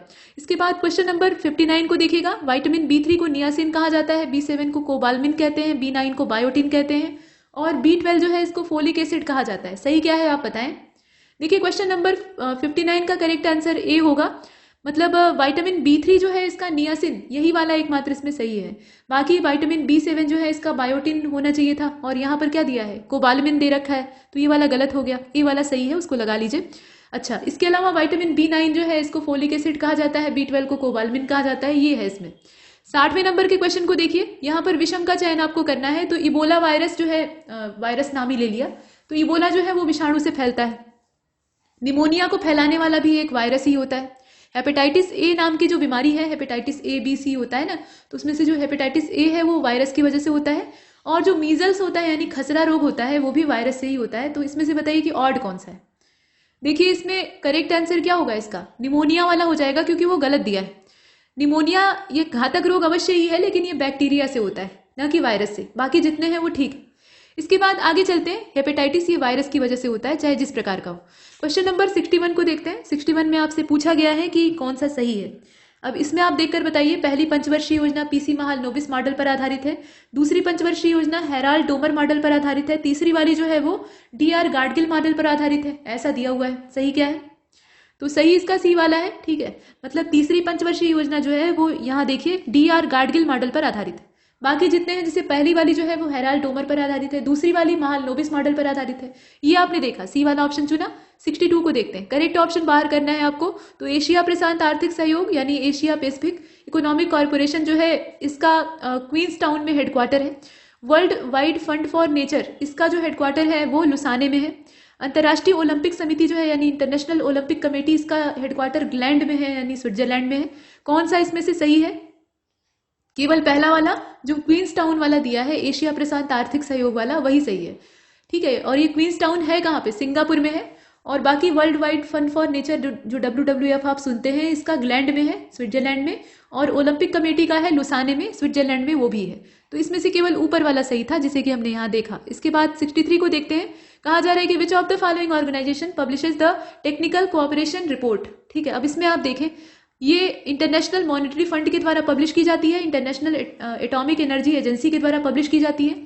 World wild fund for nature, माफ कीजिएगा, world wild life fund for nature इसके द्वारा जारी की जाती है। मतलब ये जो फंड है ये इस रिपोर्ट को पब्लिश करता है या कुछ नहीं इसमें से। तो 63वां जो आप देख रहे हैं इसका करेक्ट आंसर बी हो जाएगा। अंतर्राष्ट्रीय परमाणु ऊर्जा एजेंसी जो है वो टेक्निकल कोऑपरेशन रिपोर्ट को पब्लिश करती है। तो बी वाले ऑप्शन को चुनते हैं और उसके बाद चलते हैं 64वें की ओर। इसमें इनकरेक्ट आपको देखना है। तो 22 मार्च को हम लोग वाटर डे सेलिब्रेट करते हैं, मधुमक्खी दिवस मनाते हैं 20 मई को, 29 जुलाई को इंटरनेशनल टाइगर डे सेलिब्रेट करते हैं। बताइए कि इसमें से गलत कौन सा है। तो गलत इसमें से कुछ नहीं है, नॉन ऑफ दीज को आपने चुन लिया, काम हो गया। इसके बाद अगले वाले को देखते हैं। 65 में कहा जा रहा है कि which of the following state does not comes under the top 3 mulberry producing state of the India. अब इसमें आप देखें कर्नाटका दिया है, आंध्र दिया है, असम दिया है, वेस्ट बंगाल दिया है। कौन सा होगा? करेक्ट आंसर डी हो जाएगा, वेस्ट बंगाल।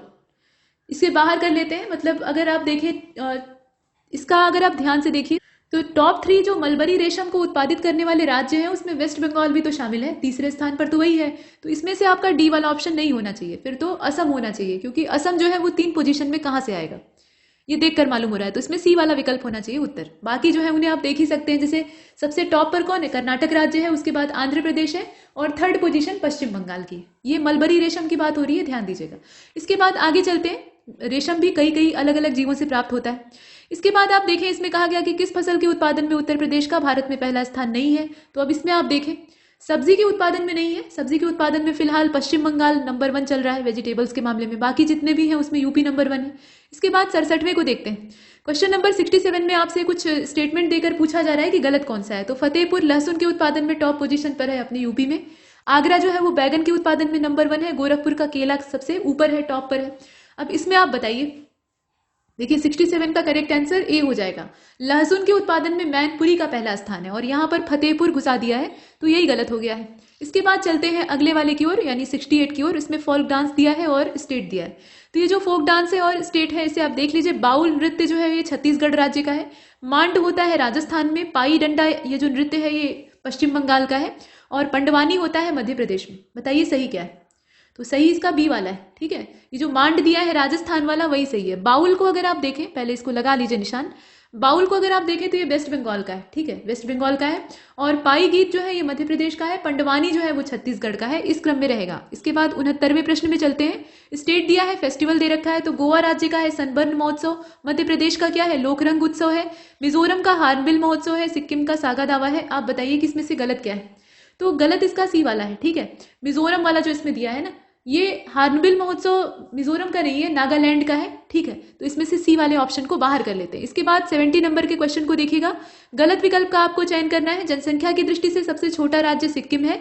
सबसे छोटा केंद्र शासित प्रदेश जो है वो लक्षद्वीप है इस लिहाज से, और सबसे बड़ा केंद्र शासित प्रदेश लक्षद्वीप है। यहां ऐसा दिया हुआ है। ठीक है, मतलब दोनों जगह जो है, यहाँ पर असल में दिक्कत ये है ना कि हिंदी वाले में गलत दिया है, ये लक्षद्वीप नहीं होगा, ये दिल्ली होगा। इसका अंग्रेजी वाला देखिए, अंग्रेजी वाले में जो बी वाला ऑप्शन है उसमें कहा गया है कि smallest union territory in term of population, तो ये लक्षद्वीप है, और largest union territory in term of population ये दिल्ली है, ऐसा दिया हुआ है, तो ये वाला छोड़ दीजिए। और नॉन ऑफ दीज का ऑप्शन है इनकरेक्ट, आपको बताना है इसमें से। देखिए करेक्ट आंसर 70 का इसमें से कौन सा हो जाएगा, डी वाला, इसमें से कोई भी जो है वो इनकरेक्ट नहीं है, यानी जितने हैं वो सब सही, नॉन ऑफ दीज को चुनने का यही मतलब है। तो ये ध्यान दीजिएगा, तीनों जो स्टेटमेंट है ये इन्फॉर्मेशन है, इधर वाला छोड़ दीजिए, इसको देखिए। इसके बाद अगले वाले को देखते हैं, क्वेश्चन नंबर 71। इसमें कहा गया कि which of the following district does not comes under the 4 district with highest female population. अब इसमें आप देखें तो प्रयागराज, आजमगढ़, लखनऊ और जौनपुर दिया है, कौन सा इससे बाहर है? तो अब इसमें अगर आप देखें तो करेक्ट आंसर सी हो जाएगा, लखनऊ।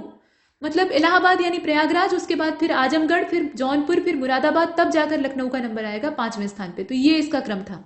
अब इसमें 4 में तो वो आएगा नहीं, तो लखनऊ को बाहर कर लेते हैं। इसके बाद 72 को देखते हैं।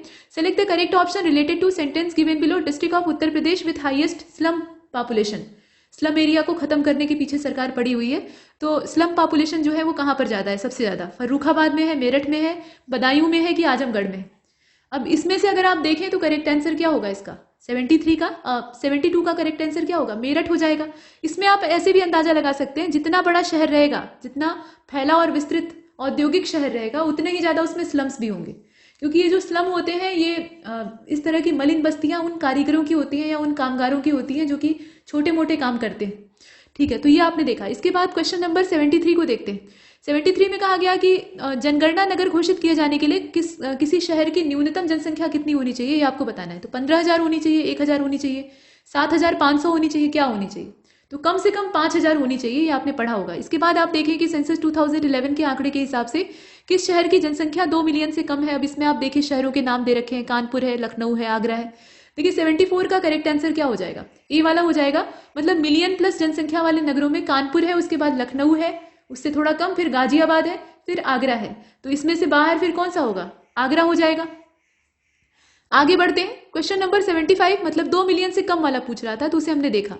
75 में कहा गया कि कालानुक्रम में व्यवस्थित करिए, तो विश्व वन्य जीव कोष, इसके अलावा बर्ड लाइफ इंटरनेशनल है जो कि एक स्वयंसेवी संस्था है, और ग्रीन पीस इंटरनेशनल है। अब इसमें आप देखें कि 75 का अरेंजमेंट कैसे किया जाएगा, कब जो इसमें इस्टेब्लिशमेंट की डेट है उसके हिसाब से करना है। तो विश्व वन्य जीव कोष जो आप देखते हैं, world wild fund for nature, तो ये वाला जो है ये 1961 का है। बर्ड लाइफ इंटरनेशनल इस्टेब्लिशमेंट की डेट है 1922 और ग्रीन पीस की है 1971। तो इसमें जो क्रम होगा वो फिर कौन सा होगा? सी वाले को देख लीजिए, दूसरा, पहला, तीसरा।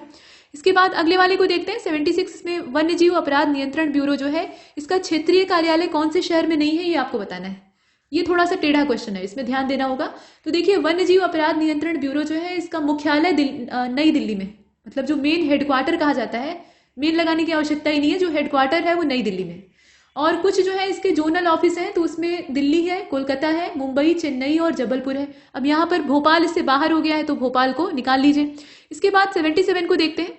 इसमें उत्तर प्रदेश की निर्धन आबादी की असाध्य रोगों की चिकित्सा के लिए कितने करोड़ रुपए का व्यय प्रस्तावित किया गया है, इस यूपी बजट में आपको बताना है। देखिए करेक्ट आंसर इसका ए हो जाएगा, 100 करोड़ रुपए का बजट पास किया गया है। 78 में कहा गया कि outdoor services has been started by setting up two All India Institute of Medical Sciences which 2 district in the state of Uttar Pradesh. कहां पर इन्हें स्टैब्लिश किया जाएगा, ये बताइए।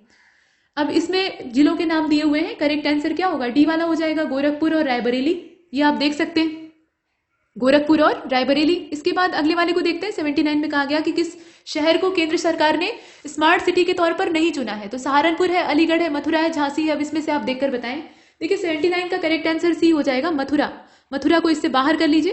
क्वेश्चन नंबर 80 को देखिए। सही विकल्प का आपको चयन करना है। ये 1 डिस्ट्रिक्ट 1 प्रोडक्ट वाला है। तो इसमें आप देखें कि गाजीपुर के पीतल के बर्तन है, सुल्तानपुर का मूज उत्पादन है, मूज का उत्पादन होता है, सिद्धार्थनगर का जूट वॉल हैंगिंग काफी फेमस है, और संत कबीर नगर का काला नमक चावल। अब इसमें आप देखकर बताइए।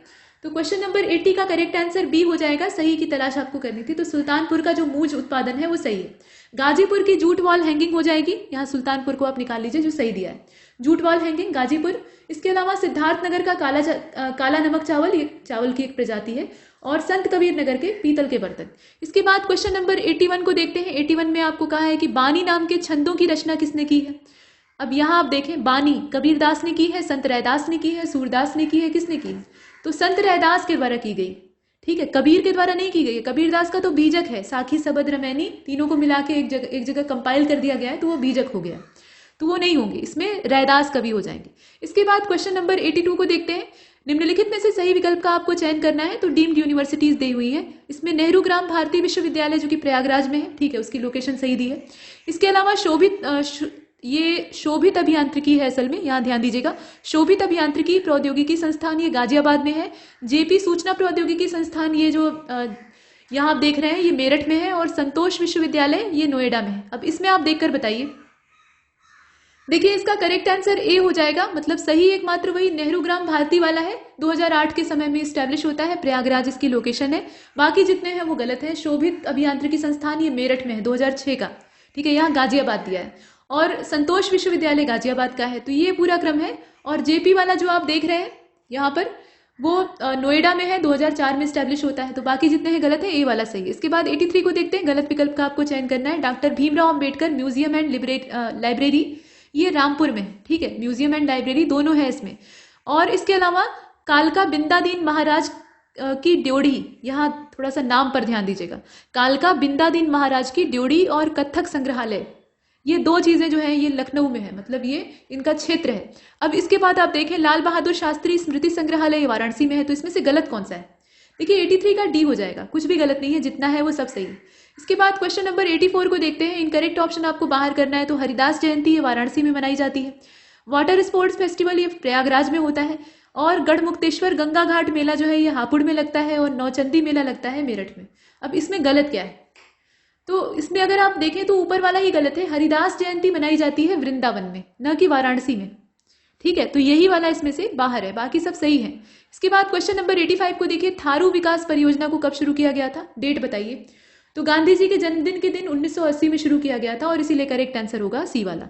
इसके बाद क्वेश्चन नंबर 86 को देखते हैं। यहाँ पर कहा गया कि किस संस्था ने स्वदेश में विकसित पिनाका रॉकेट के विस्तारित रेंज संस्करण का सफलतापूर्वक परीक्षण किया है? पहले तो ये संस्था का नाम बताना है, इसमें DRDO और इसरो दिया हुआ है। और झारखंड क्रिकेट संघ ने किस शहर में एक अंतर्राष्ट्रीय क्रिकेट स्टेडियम के निर्माण के लिए सेल के साथ एक समझौता ज्ञापन पर हस्ताक्षर किए हैं? तो वो जगह आपको बतानी है, इसमें आप देख लीजिए। देखिए क्वेश्चन नंबर 86 का करेक्ट आंसर ए हो जाएगा, मतलब इसमें ऊपर वाला जो पेयर है वही सही है। DRDO के द्वारा उसे विकसित किया गया है, और ये बोकारो नाम की जगह है। इसके बाद क्वेश्चन नंबर 87 को देखते हैं। इंडिया रेटिंग्स एंड रिसर्च के द्वारा फाइनेंशियल ईयर 2022 का जो समय है, मतलब 21-22, उसके लिए भारत की सकल घरेलू उत्पाद विकास दर कितने प्रतिशत रहने का एस्टिमेट या अनुमान लगाया गया है? 87 का करेक्ट आंसर इसमें से कौन सा हो जाएगा? सी वाला हो जाएगा, ठीक है, मतलब 9.6% इसका जो अंदाजा है वो लगाया गया, 9.6%। इसके बाद अगले वाले को देखते हैं। 88 में कहा गया कि विश्व बैंक ने किस राज्य के लिए USD 125 मिलियन की वित्तीय सहायता को मंजूरी दी है, और किसे केंद्रीय सतर्कता आयोग में भारत के कार्यवाहक केंद्रीय सतर्कता आयुक्त के तौर पे अपॉइंट किया गया है? ये दो चीजें हैं, डी वाला हो जाएगा इसका। केरला और सुरेश एन पटेल का नाम इसमें आता है, इसे आपने देखा। इसके बाद क्वेश्चन नंबर 89 को देखते हैं। इसमें कहा जा रहा है कि किन दो देशों के बीच में संयुक्त रूप से टैक्स इंस्पेक्टर विदाउट बॉर्डर्स, ये आप देखिए प्रश्न को क्या कहा गया है कि which two countries have jointly launch tax inspector without borders recently, मतलब कौन से दो देश हैं? तो यहाँ पर दो देशों के नाम अगर आप देखें तो करेक्ट आंसर क्या होगा? भारत और भूटान हो जाएगा। ये प्रशासन को मजबूत करने के लिए भूटान में लॉन्च किया गया है। इसके बाद अगले वाले को देखते हैं। बी वाला ऑप्शन इसका सही था। क्वेश्चन नंबर 90 में कहा गया कि किन दो शहरों को अपने समग्र विकास के लिए संयुक्त रूप से स्मार्ट सिटी पुरस्कार 2020 का खिताब मिला था? तो ये दो शहर कौन से हैं? देखिए इसका करेक्ट आंसर ऊपर ही दिया है। इंदौर है जो कि मध्य प्रदेश का है, और सूरत है गुजरात का, जिन्हें कि समग्र विकास के लिए संयुक्त रूप से ये पुरस्कार दिया गया था। तो इसमें करेक्ट आंसर फिर क्या होगा? ए वाला हो जाएगा। 91 को देखते हैं। किस एयरपोर्ट लिमिटेड ने एयरपोर्ट इन अ बॉक्स नाम का जो प्लेटफॉर्म है उसको स्थापित करने के लिए IBM कंपनी के साथ 10 साल का एग्रीमेंट किया है? अब इसमें आप देखें ये कौन सा एयरपोर्ट, मतलब एयरपोर्ट लिमिटेड कंपनी। तो क्वेश्चन नंबर 91 का करेक्ट आंसर क्या होगा? बी वाला हो जाएगा। बेंगलोर इंटरनेशनल एयरपोर्ट लिमिटेड जो है उसने ये प्लेटफॉर्म स्टैब्लिश करने के लिए IBM के साथ हाथ मिलाया है 10 साल के लिए। तो ये 10 साल का करार है, इसे आप याद रखिएगा। करेक्ट आंसर इसका बी है। इसके बाद क्वेश्चन नंबर 92 को देखते हैं। इसमें कहा गया कि कौन सी ऑटोमोबाइल कंपनी ने युवाओं को ऑटोमोबाइल रिटेल में प्रशिक्षित करने के लिए सावित्रीबाई फुले पुणे विश्वविद्यालय के साथ एक साझेदारी की घोषणा की है? देखिए 92 का राइट आंसर इसमें सी हो जाएगा। मारुति सुजुकी इंडिया लिमिटेड है, और इसीलिए इसका सी वाला ऑप्शन हम चुनते हैं। इसके बाद क्वेश्चन नंबर 93 को देखिए। भारतीय रिजर्व बैंक ने किस बैंक पर 5 करोड़ रुपए का मौद्रिक अर्थदंड लगाया है? ये चीजें मतलब जुर्माना लगाया है। और कौन सा राज्य ट्रांसजेंडर व्यक्तियों के लिए नौकरी में आरक्षण देने वाला पहला राज्य बन गया है? 93 का करेक्ट आंसर क्या होगा? ए वाला हो जाएगा। भारतीय रिजर्व बैंक ने ये अर्थदंड लगाया है एक्सिस बैंक के ऊपर, और साथ में कर्नाटक की सभी सरकारें, मतलब कर्नाटक सरकार के द्वारा ये प्रावधान किया गया है कि जो ट्रांसजेंडर समुदाय है उसको आरक्षण दिया जाएगा। तो करेक्ट आंसर इसका कौन सा हो जाएगा? इसमें से अगर आप देखें तो राइट आंसर ए ही है। इसके बाद 94 को देखते हैं। अरबपति व्यवसायी नजीब मिकाती को कहाँ के प्रधानमंत्री के तौर पर नियुक्त किया गया है? तो 94 का राइट आंसर ए हो जाएगा। ये नजीब मिकाती जो है ये इन्हें देखा जाए तो लेबनान के नए प्रधानमंत्री के तौर पे अपॉइंट किया गया है। इसके बाद 95 को देखते हैं। क्वेश्चन नंबर 95 में कहा जा रहा है कि हाल में ब्राजील के एक लैंडस्केप गार्डन सिटियो बुर्ले मार्क साइट्स को यूनेस्को की विश्व धरोहर स्थलों की सूची में जोड़ा गया है, और यह ब्राजील के किस शहर में स्थित है ये आपको बताना है। और हाल ही में किस राज्य सरकार ने आयुष को बढ़ावा देने के लिए और इसे रोजगार अवसरों से जोड़ने के लिए देवारण्य नाम की योजना को बनाया है। अब ये जो 95 है इसका राइट आंसर डी हो जाएगा। मतलब इसमें अगर आप देखिए तो डी वाला ऑप्शन रियो डी जेनेरियो और मध्य प्रदेश वाला सही होता है। इसके बाद 96 को देखते हैं। इसमें कहा जा रहा है कि केंद्रीय रक्षा मंत्री राजनाथ सिंह जी ने कहां पर स्वदेश निर्मित तटरक्षक जहाज विग्रह को राष्ट्र को समर्पित किया? तो ये विशाखापत्तनम है, बालासोर है, चेन्नई है कि कांडला? देखिए 96 का करेक्ट आंसर सी होगा। रक्षा मंत्री राजनाथ सिंह जी ने चेन्नई तमिलनाडु में स्वदेश निर्मित जो तटरक्षक जहाज है इसका नाम विग्रह है, इसको राष्ट्र को समर्पित किया। तो सी वाले ऑप्शन को चुनते हैं। इसके बाद चलते हैं 97 की ओर। इसमें कहा जा रहा है कि किस केंद्रीय मंत्री ने पुणे स्थित सेना खेल यहां आप देखें सेना खेल संस्थान स्टेडियम, इसका नाम नीरज चोपड़ा स्टेडियम रख दिया है। ये कौन सा, मतलब किस केंद्रीय मंत्री का काम है? और किस राज्य केंद्र शासित प्रदेश में दुनिया के सबसे ऊंचे मूवी थिएटर का उद्घाटन किया गया है? मतलब ये दो चीजें आपको बतानी है। तो यहां अगर आप देखें 97 का तो ए वाला ही होगा। रक्षा मंत्री राजनाथ सिंह जी ने इसका नाम चेंज करके नीरज चोपड़ा स्टेडियम रख दिया है, और लद्दाख में दुनिया का सबसे ऊंचा जो मूवी थिएटर है उसका उद्घाटन किया गया है। तो ये बहुत बड़ी बात है। ए वाले ऑप्शन को देखा। इसके बाद 98 को देखते हैं। 98 में कहा जा रहा है कि किस भारतीय ग्रैंड मास्टर ने बार्सिलोना ओपन शतरंज टूर्नामेंट 2021 का खिताब जीता है? 98 का करेक्ट आंसर क्या होगा? सी वाला हो जाएगा। ये भारतीय ग्रैंड मास्टर है, इनका नाम है एसपी सेतुरमन। इन्होंने 2021 बार्सिलोना जो टूर्नामेंट था उसका खिताब जीता है। ठीक है, इसके बाद अगले वाले को देखते हैं 99। इसमें कहा जा रहा है कि हाल ही में महिला खिलाड़ी ऐसी कौन सी है जिन्होंने कि टोक्यो 2020 का जो पैरालंपिक खेल था, मतलब ये 2020 का संस्करण है लेकिन हुआ था 2021 में, तो इस खेल में महिला एकल मुकाबले में रजत पदक जीता है। और महिला अधिकारिता पर G20 मंत्री स्तरीय जो सम्मेलन है वो कहां पर आयोजित किया गया था ये भी आपको बताना है। देखिए क्वेश्चन नंबर 99 का राइट आंसर इसमें से कौन सा होगा? बी वाला हो जाएगा। ठीक है, बी वाला इसमें से हो जाएगा। टेबल टेनिस में भारतीय पैडलर थी भाविना बेन पटेल। ठीक है, तो इन्होंने टोक्यो पैरालंपिक में जो एकल मुकाबला था उसमें रजत पदक जीता था, ये आपने देखा। और महिला अधिकारिता पर ये जो सम्मेलन है ये इटली के सांता मार्गेरेटा लिगूर में आयोजित किया गया था, तो ये आपने देखा। इसके बाद आगे चलते हैं। क्वेश्चन नंबर 100 को देखते हैं। इसमें कहा गया कि किस केंद्रीय मंत्री को स्टॉप टीवी पार्टनरशिप बोर्ड के अध्यक्ष के तौर पर चुना गया है, और दिल्ली सरकार के देश के मेंटर्स कार्यक्रम का ब्रांड एम्बेसडर किसको बनाया गया, मतलब कौन सा हीरो जो है ये बना है। अब इसमें से आप देखिए 100 का राइट आंसर क्या होगा? सी वाला हो जाएगा। मतलब इसमें से सोनू सूद जो है उनको ब्रांड एम्बेसडर बनाया गया है, और करेक्ट आंसर इसका सी वाला होगा। मनसुख मंडाविया और सोनू सूद वाला जो ऑप्शन है वो परफेक्ट है। यहां तक हमने जीएस वाले पोर्शन को कंप्लीट किया है। इसके बाद अंग्रेजी वाला सेक्शन स्टार्ट होता है जिसमें कि 1 से लेकर 4 तक हम लोग ग्रामेटिकल मिस्टेक जो इरर वगैरह है उसको तलाश करेंगे। तो सेंटेंस ये है कि neither Amit nor Raju are staying with his parents in Mumbai. अब ये सेंटेंस है, इसमें गलती कहां पर है? तो इसे अगर आप ध्यानपूर्वक देखें तो इसमें गलती ऊपर ही है, आर स्टेइंग जो ये सेंटेंस का पार्ट है ना यहीं पर मिस्टेक है। इसके बाद सेकंड वाले क्वेश्चन को देखते हैं। The chart paper were distributed among all the childrens, ये है सेंटेंस। अब इसमें कहां से जो गलती है उसको खोजिएगा, तो इसका डी वाला ऑप्शन हो जाएगा। द चिल्ड्रंस जो लिखा हुआ है उसमें गलती है। इसके बाद क्वेश्चन नंबर 3 को देखते हैं। Nikhil is more braver than Sushant who is afraid of the dark. अब इसमें आप देखकर बताइए, तो थर्ड वाला जो है इसका करेक्ट आंसर ए हो जाएगा। मोर ब्रेवर देन जो यहाँ लिखा है ना ये तुलना की गई है, इसी में गड़बड़ है। इसके बाद फोर्थ वाले को देखते हैं। Economics is one of the subject which I have found very difficult since school. सही बात है, इकोनॉमिक्स थोड़ी टफ तो होती है, बाकी जो आर्ट्स के सब्जेक्ट होते हैं उनमें सबसे कठिन के तौर पे देखी जाती है। अब इसमें आप देखें तो क्वेश्चन नंबर 4 का राइट आंसर क्या होगा? डी हो जाएगा। वन ऑफ द सब्जेक्ट वाला जो इसमें पेयर है उसमें मिस्टेक है। इसके बाद अब 5th से लेकर 9th क्वेश्चन तक हमें क्या करना है, यहां पर देखना है कि अंडरलाइन पार्ट जो सेंटेंस का है उसके लिए करेक्ट अल्टरनेटिव क्या हो सकता है। तो यहां सेंटेंस को देखते हैं। Dinesh requested the lady at the counter, यहां आप देखें at the counter to give him a seat beside the window. ये है पूरा सेंटेंस, लेकिन अंडरलाइन कहाँ पर किया हुआ है, यहाँ कहा गया है अ सीट बिसाइड्स द विंडो। इसकी जगह पे क्या इंप्रूवमेंट किया जा सकता है, तो नीचे जो इसमें विकल्प दिया है उसे देख लीजिए। फिलहाल इसका जो करेक्ट आंसर है वो बी हो जाएगा, अ सीट बिसाइड द विंडो। थोड़ा सा यहाँ पर जो यस का इस्तेमाल कर दिया है वो नहीं किया जाएगा। इसके बाद अगले वाले को देखते हैं, यानी क्वेश्चन नंबर 6 को। इसमें कहा जा रहा है, यहाँ देखिए, in the major cities cost of life is very high. सही बात है, जो बड़े बड़े शहर हैं वहां पर जीवन जीने का जो मूल्य है या खर्चा है वो बहुत ज्यादा है। अब इसमें आप देखें, कॉस्ट ऑफ लाइफ आर वाले में गड़बड़ है या किस में गड़बड़ है? कॉस्ट ऑफ लाइफ, यहाँ देखिए जो सेंटेंस है ना उसको अंडरलाइन किया है, मतलब सेंटेंस के एक पार्ट को अंडरलाइन किया है, कॉस्ट ऑफ लाइफ। इसकी जगह हमें सब्सटीट्यूट करना है, क्या करेंगे? तो छठवां जो इसमें आप देख रहे हैं इसका डी हो जाएगा, the cost of living is. जो यहाँ पे कॉस्ट ऑफ लाइफ इज लिखा है ना उसकी जगह लिखेंगे the cost of living is very high, इस प्रकार से। इसके बाद 7वें नंबर के क्वेश्चन को देखते हैं, the flood of this year. यहाँ देखिए, the floods of this year cause a lot of damage to the crop. मतलब जो इस साल की बाढ़ें आई हैं बार बार, उससे फसल को काफी अच्छा खासा नुकसान पहुंचा है। तो यहाँ पे कॉज अ लॉट ऑफ जो है उसके नीचे अंडरलाइन है, क्या लिखा जाएगा इसकी जगह पे? देखिए इसका सी हो जाएगा, have cost a lot of. यहां पर इस प्रकार से इसे लिखेंगे, ठीक है, इस प्रकार से, मतलब क्या, इस प्रकार से लिखेंगे। इसके बाद 8वें नंबर के क्वेश्चन को देखते हैं। यहां कहा जा रहा है कि I had to go to Delhi, however I change my mind and decided not to go. ठीक है, मतलब इन्होंने अपना जो मूड है उसको चेंज कर दिया और अब ये तय किए हैं कि नहीं जाएंगे। फिलहाल यहाँ जो अंडरलाइन है वो कहाँ पर है? यहाँ से शुरू होता है, however I changed my mind. अब इसकी जगह पे क्या यहाँ सब्स्टिट्यूट किया जा सकता है? इंप्रूवमेंट नहीं करना होगा तो वो भी विकल्प मौजूद है।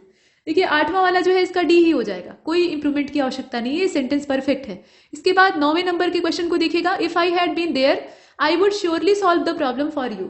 अब यहाँ जो आई वुड श्योरली सॉल्व है इसी के नीचे अंडरलाइन है, क्या इसकी जगह सब्स्टिट्यूट करेंगे? देखिए 9th नंबर का जो क्वेश्चन है इसका ए हो जाएगा, आई वुड श्योरली हैव सॉल्व्ड। ठीक है, यहाँ पर क्या लिख सकते हैं? आई वुड श्योरली हैव सॉल्व्ड।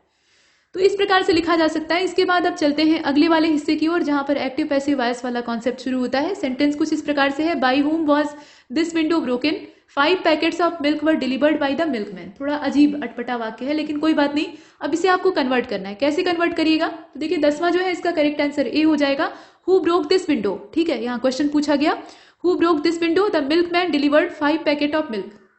तो ये आपने देखा। इसके बाद क्वेश्चन नंबर 11 को देखते हैं, the politicians speech was loudly cheered. अब इसकी जगह पे कैसे कन्वर्जन होगा इसका? तो क्वेश्चन नंबर 11 का राइट आंसर इसमें सी हो जाएगा, the audience loudly cheered the politicians speech. इसके बाद क्वेश्चन नंबर 12 को देखते हैं, the child tour the page of the book. तो बच्चे अक्सर ऐसा करते हैं। अब इसमें इसको कन्वर्ट करना है आपको। 12th क्वेश्चन जो है इसका करेक्ट आंसर ए हो जाएगा, the page of the book was torn by the child. ठीक है, ये वाला जो ऑप्शन है ए वाला ये सही है। इसके बाद 13 को देखते हैं। 13 वाले में कहा गया कि श्याम सा अभिषेक स्टार्टिंग द कार। क्या लिखा जा सकता है इसकी जगह पे? तो 13 वाला जो है इसका सी वाला जो ऑप्शन है वो सही हो जाएगा, यानी Abhishek was seen starting the car by Shyam. इसके बाद क्वेश्चन नंबर 14 को देखते हैं, the little puppy chewed my new slippers. तो सिर्फ स्लीपर्स ही नहीं बल्कि जो शॉक्स होते हैं उनको लेकर ये भाग जाते हैं, तो छोटे पिल्ले। अब इसमें आप देखकर बताइए कैसे कन्वर्ट करेंगे। तो क्वेश्चन नंबर 14 का जो करेक्ट आंसर है वो सी हो जाएगा, my new slippers were chewed by the little puppy. ये वाला जो ऑप्शन है ये परफेक्ट है। इसके बाद आगे बढ़ते हैं, अगले वाले को देखते हैं। क्वेश्चन नंबर 15 वाले में कहा जा रहा है, क्वेश्चन नंबर 15 से लेकर 18 तक हमें क्या करना है? इसमें डायरेक्ट इनडायरेक्ट फॉर्म जो है सेंटेंस का उसमें कन्वर्जन देखना है। तो पहले सेंटेंस देखते हैं, क्वेश्चन नंबर 15 में क्या कहा गया है, I told them to be quiet. ये है सेंटेंस। अब इसकी जगह पे क्या लिखा जा सकता है? तो I said to them be you quiet, इस प्रकार से दिया हुआ है। अब इसमें से आप देखिए, तो देखिए क्वेश्चन नंबर 15 जो है इसका करेक्ट आंसर सी हो जाएगा, आई टोल्ड देम बी क्वाइट। ठीक है, ये वाला जो है ये सबसे परफेक्ट है। इसके बाद अगले वाले को देखते हैं 16। इसमें कहा जा रहा है कि माई नाइबर्स, माफ कीजिएगा, my neighbour inquired how my father was. तो नाइबर जो है वो अक्सर इंक्वायरी करते ही रहते हैं। आप इन्हें नेबर कहिए, नेवर कहिए या नाइबर कहिए। कुछ लोगों को नेबर लग जाता है। नेबर लगने का मतलब समझ रहे हैं, यहाँ पर खराब लग जाता है, ये गांव की लैंग्वेज हो गई। फिलहाल यहाँ अंग्रेजी है। तो neighbour inquired how my father was, तो इसमें आप देखिए कौन सा इसका कन्वर्जन, मतलब यहाँ जो स्पीच का चेंज है वो कैसे होगा। तो क्वेश्चन नंबर 16 का करेक्ट आंसर बी हो जाएगा। ठीक है, my neighbour inquired how is your father.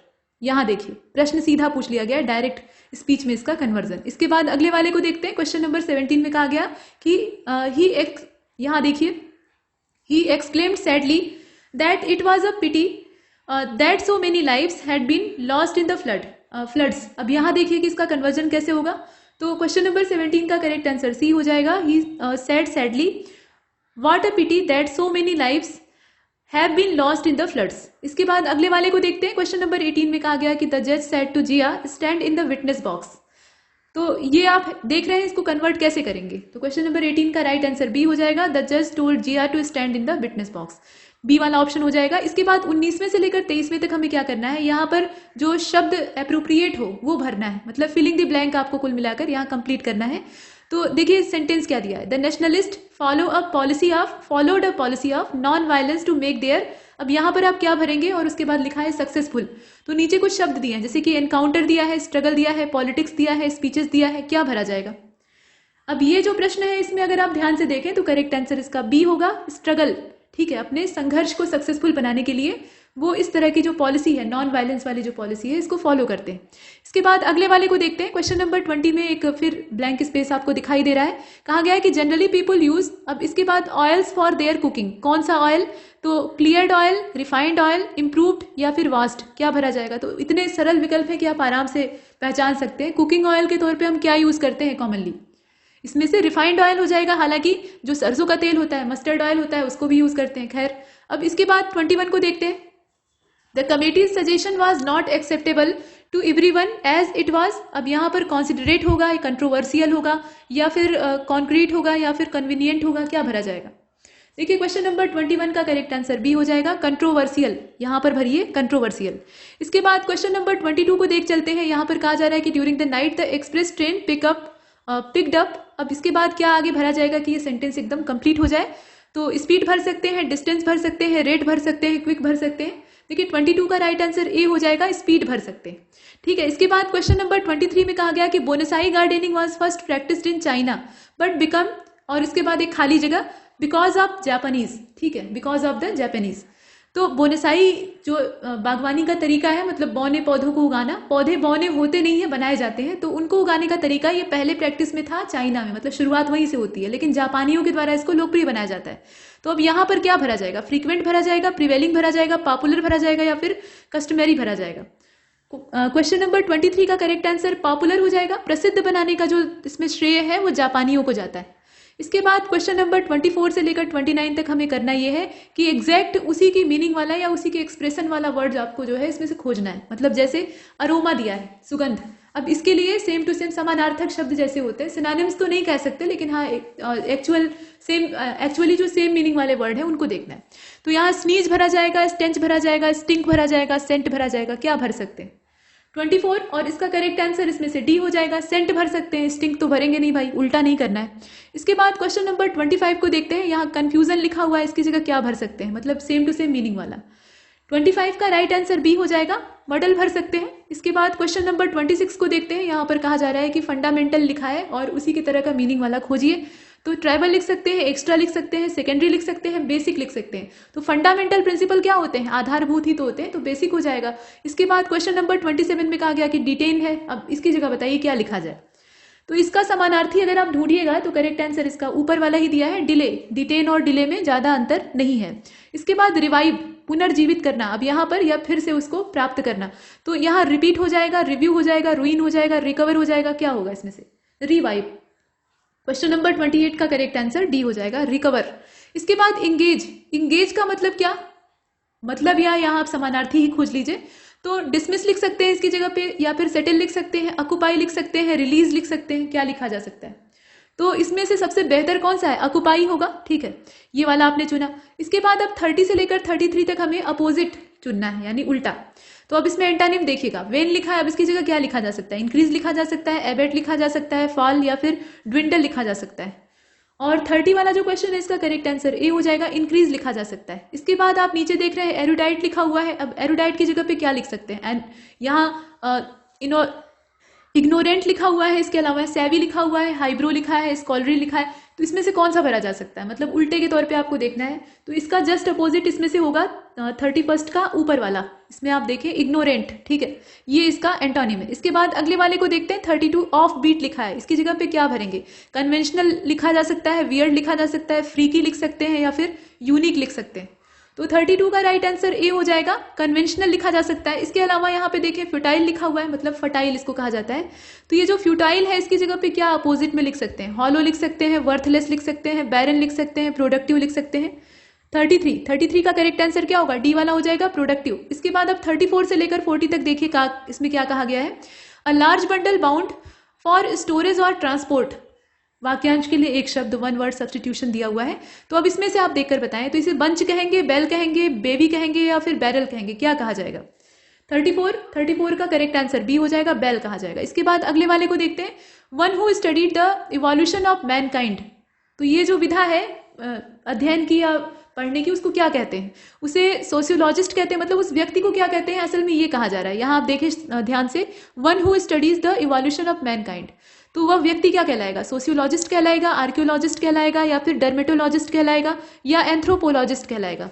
अब इसमें से आप देखें, और 35 का करेक्ट आंसर एंथ्रोपोलॉजिस्ट हो जाएगा। और ये जो विधा है इसको एंथ्रोपोलॉजी कहा जाएगा, ये आपको पता होना चाहिए। इसके बाद 36 को देखते हैं। इसमें कहा जा रहा है कि द लिस्ट ऑफ, माफ कीजिएगा, अ लिस्ट ऑफ नेम्स और things in a special order, इसको क्या कहेंगे? इसे एटलस कहेंगे, कैटलॉग कहेंगे, डिक्शनरी कहेंगे, या डायरेक्टरी कहेंगे? तो एक व्यवस्थित ऑर्डर में अगर सारी चीजों के नाम दिए हुए हो, लिस्ट हो, तो उसे क्या कहा जाएगा? 36 करेक्ट आंसर बी हो जाएगा, कैटलॉग कहा जाएगा। ठीक है, उसे कैटलॉग कहेंगे। तो क्वेश्चन नंबर 36 का जो करेक्ट आंसर है वो इसमें हो जाएगा बी वाला, कैटलॉग कहा जाता है। ठीक है, कैटलॉग का मतलब ये होता है कि आप एक क्रमवार लिस्टिंग वहां पर कर रहे हैं। इसके बाद आगे चलते हैं। हालांकि डिक्शनरी जो होती है उसमें भी एक लिस्ट ही होती है, लेकिन इस तरह का क्रम का उसमें जो सीक्वेंस का तरीका है वो दूसरा होता है। तो कैटलॉग वर्ड इसमें था तो उसे चुना। इसके बाद अब 37 को देखते हैं। इसमें कहा जा रहा है कि the branch of science concern with the bodily structure of, माफ कीजिएगा, bodily structure of humans, animals and other living organism. अब इसमें आप देखें, जो बॉडी स्ट्रक्चर होता है ह्यूमंस का, एनिमल्स का, या जितने भी लिविंग ऑर्गेनिज्म है उन सभी का, तो उन सबकी स्टडी करने वाली साइंस की जो ब्रांच होती है उसको क्या कहा जाता है? एनाटॉमी कहा जाता है, एस्ट्रोनॉमी कहा जाता है, बॉटनी कहा जाता है, या फिर गैस्ट्रोनॉमी कहा जाता है? देखिए 37 का करेक्ट आंसर इसमें से आप देख लीजिए ए वाला हो जाएगा। मतलब एनाटॉमी ही तो कहा जाता है, उसमें शरीर विज्ञान का पूरा अध्ययन किया जाता है, चाहे वो इंसान का शरीर हो या जानवर का। इसके बाद अगले वाले को देखते हैं। 38 में कहा जा रहा है कि a person who can endure pain और hardship without showing his feeling on और कंप्लेनिंग। मतलब एक व्यक्ति जो है वो अपनी पीड़ा को, अपने कष्ट को बर्दाश्त कर लेता है बिना कोई भावना या बिना कोई भाव प्रदर्शित किए। तो ऐसी जो चीजें होती हैं उसको क्या कहा जाता है? मतलब ऐसे व्यक्ति को क्या कहा जाता है, ये बताना है आपको। तो 38 का करेक्ट आंसर इसमें से कौन सा हो जाएगा? ए वाला हो जाएगा, स्कोटिक कहा जाता है उसे। इसके बाद अगले वाले को देखते हैं, सोटिक कहा जाता है असल में, यहाँ आप देख रहे हैं। इसके बाद अगले वाले को देखते हैं, यानी 39 में कहा गया कि words written on the tombstone in the memory of the person who has died. तो ये जो शब्द यहाँ लिखे रहते हैं उसके मकबरे पर या उसकी कब्रगाह पे, तो उसको क्या कहा जाता है? अब इसमें से आप शब्द चुनिएगा। तो 39 का करेक्ट आंसर डी हो जाएगा, उसे इपिटैप कहा जाता है। इसके बाद अगले वाले को देखते हैं। राहुल थिंक दैट, माफ कीजिएगा, Rahul thinks that this is a quite the cheap restaurant. यहाँ जो सेंटेंस है उसमें कहा गया है कि Rahul thinks that this is quite the cheap restaurant. तो यहाँ पर सो चीप लिखा जा सकता है या सो द चीप लिखा जा सकता है। अब यहाँ थोड़ा सा आपको क्या करना है, इसमें सुधार करना है। तो चूंकि यहाँ क्वेश्चन नंबर 40 है, लेकिन कोई बात नहीं, इसमें आपको जो वन वर्ड सब्स्टिट्यूशन था उसकी जगह से हटा के थोड़ा सा यहाँ संशोधन करने की आवश्यकता पड़ेगी। तो इसे देख लीजिए। देखिए 40वां जो है इसका करेक्ट आंसर डी हो जाएगा, क्वाइट अ चीप। ठीक है, क्वाइट अ चीप, यहाँ क्वाइट द चीप जो लिखा है उसकी जगह पे क्वाइट अ चीप। इसके बाद क्वेश्चन नंबर 41 को देखते हैं, 41 से लेकर 46। Our PM is receive with open arm wherever he goes. यहाँ थोड़ा सा ध्यान दीजिएगा कि ये सब अलग अलग है। वेयर इवर एक साथ है और ही अलग है, मतलब वह, और गोज मतलब जाते हैं। तो अब यहाँ देखिए, यहाँ पर शब्द इसके लिए क्या चुना जाएगा? मतलब आइडम या फ्रेज आपको देखना था। तो आइडम या फ्रेज के तौर पे यहाँ जो अंडरलाइन किया है या बोल्ड लेटर में लिखा है वो है विथ ओपन आर्म्स, यानी खुले हाथों से। अब इसका अर्थ क्या हो सकता है? ये है मुहावरा। तो क्वेश्चन नंबर 41 का राइट आंसर इसमें से डी हो जाएगा, वार्मली, यानी गर्मजोशी से। इसके बाद 42 को देखें। Off and on, take a break from my hectic schedule to refresh myself. अब यहाँ पे ऑफ एंड ऑन की जगह पे क्या, इसका अर्थ क्या हो सकता है इस मुहावरे का? तो 42 का राइट आंसर इसमें से डी हो जाएगा। यहाँ पे पीरियोडिकली इसका मतलब होगा बार बार जो होता है, मतलब आवर्ती तरीके से एक ही चीज घुमाना। इसके बाद क्वेश्चन नंबर 43 को देखते हैं। In spite of her severe accident यहाँ देखिए she took heart and move forward. अब यहाँ पे देखें कि टुक हर्ट जो शब्द दिया है ना, मतलब दो शब्द दिए हैं, उनको बोल्ड लेटर में लिखा हुआ है, इसका अर्थ क्या होगा? तो क्वेश्चन नंबर 43 का राइट आंसर ए हो जाएगा, गैदर्ड करेज। ठीक है, ये वाला जो ऑप्शन है ये सही है। इसके बाद क्वेश्चन नंबर 44 को देखते हैं। Mrs Arora has got the green light. ठीक है, got the green light from the principal to organise the science conference in the college. अब इसमें हरी झंडी दिखाना, या इसे कहा जाता है कि हरा सिग्नल देना, तो ये एक मुहावरा है। अब इसका मतलब क्या होता है? परमिशन प्राप्त करना। अब परमिशन का यहाँ जो जिक्र है वो कहाँ किया गया है? बी वाले में किया गया, got permission to go ahead with something, मतलब किसी चीज को करने के लिए अनुमति प्राप्त करना। इसके बाद क्वेश्चन नंबर 45 को देखते हैं। बेड ऑफ रोजेस यानी फूलों की सेज, इसको हिंदी में कहा जाता है, गुलाबों की सेज। तो अब इसका मतलब क्या है? एन इंजॉयबल स्टेट, ये हो सकता है, डिफिकल्ट सिचुएशन हो सकता है। तो डिफिकल्ट सिचुएशन तो होने से रहा, तो विकल्प काफी इसमें दूर दूर के हैं, आराम से पहचाना जा सकता है। करेक्ट आंसर सी ही होगा, इंजॉयबल स्टेट। ठीक है, इसके बाद अगले वाले को देखते हैं। At the drop of a hat, यहाँ क्या किया है? थोड़ा सा यहाँ कठिनाई आपको हो सकती है। ये वाला तो सिंपल था, जो आइटम है वो सीधे दे दिया है, वाक्य में प्रयोग नहीं किया है, तो कोई बात नहीं। At the drop of a hat, अब इसका अर्थ क्या हो सकता है? यूजुअली हो सकता है, फ्रीक्वेंटली हो सकता है, नॉर्मली हो सकता है, इंस्टेंटली हो सकता है। 46, और देखिए 46 का करेक्ट आंसर इसमें डी हो जाएगा, इंस्टेंटली। ठीक है, इसके बाद क्वेश्चन नंबर 47 को देखते हैं। 47 में आपसे कहा गया कि चूज द इनकरेक्ट वर्ड। तो डिस्क्राइब हो सकता है, या डिस्पाइस हो सकता है, डिजायर हो सकता है, डिजाइन हो सकता है, इसमें से कौन सा होगा? देखिए इसका डी हो जाएगा, डिजाइन। ठीक है, डिजाइन वाला जो है इसमें से सही होगा। इसके बाद क्वेश्चन नंबर 48, इनकरेक्ट वर्ड आपको सेलेक्ट करना है। देखिए 48 का करेक्ट आंसर इसमें बी हो जाएगा, गैलरी। ठीक है, गैलरी।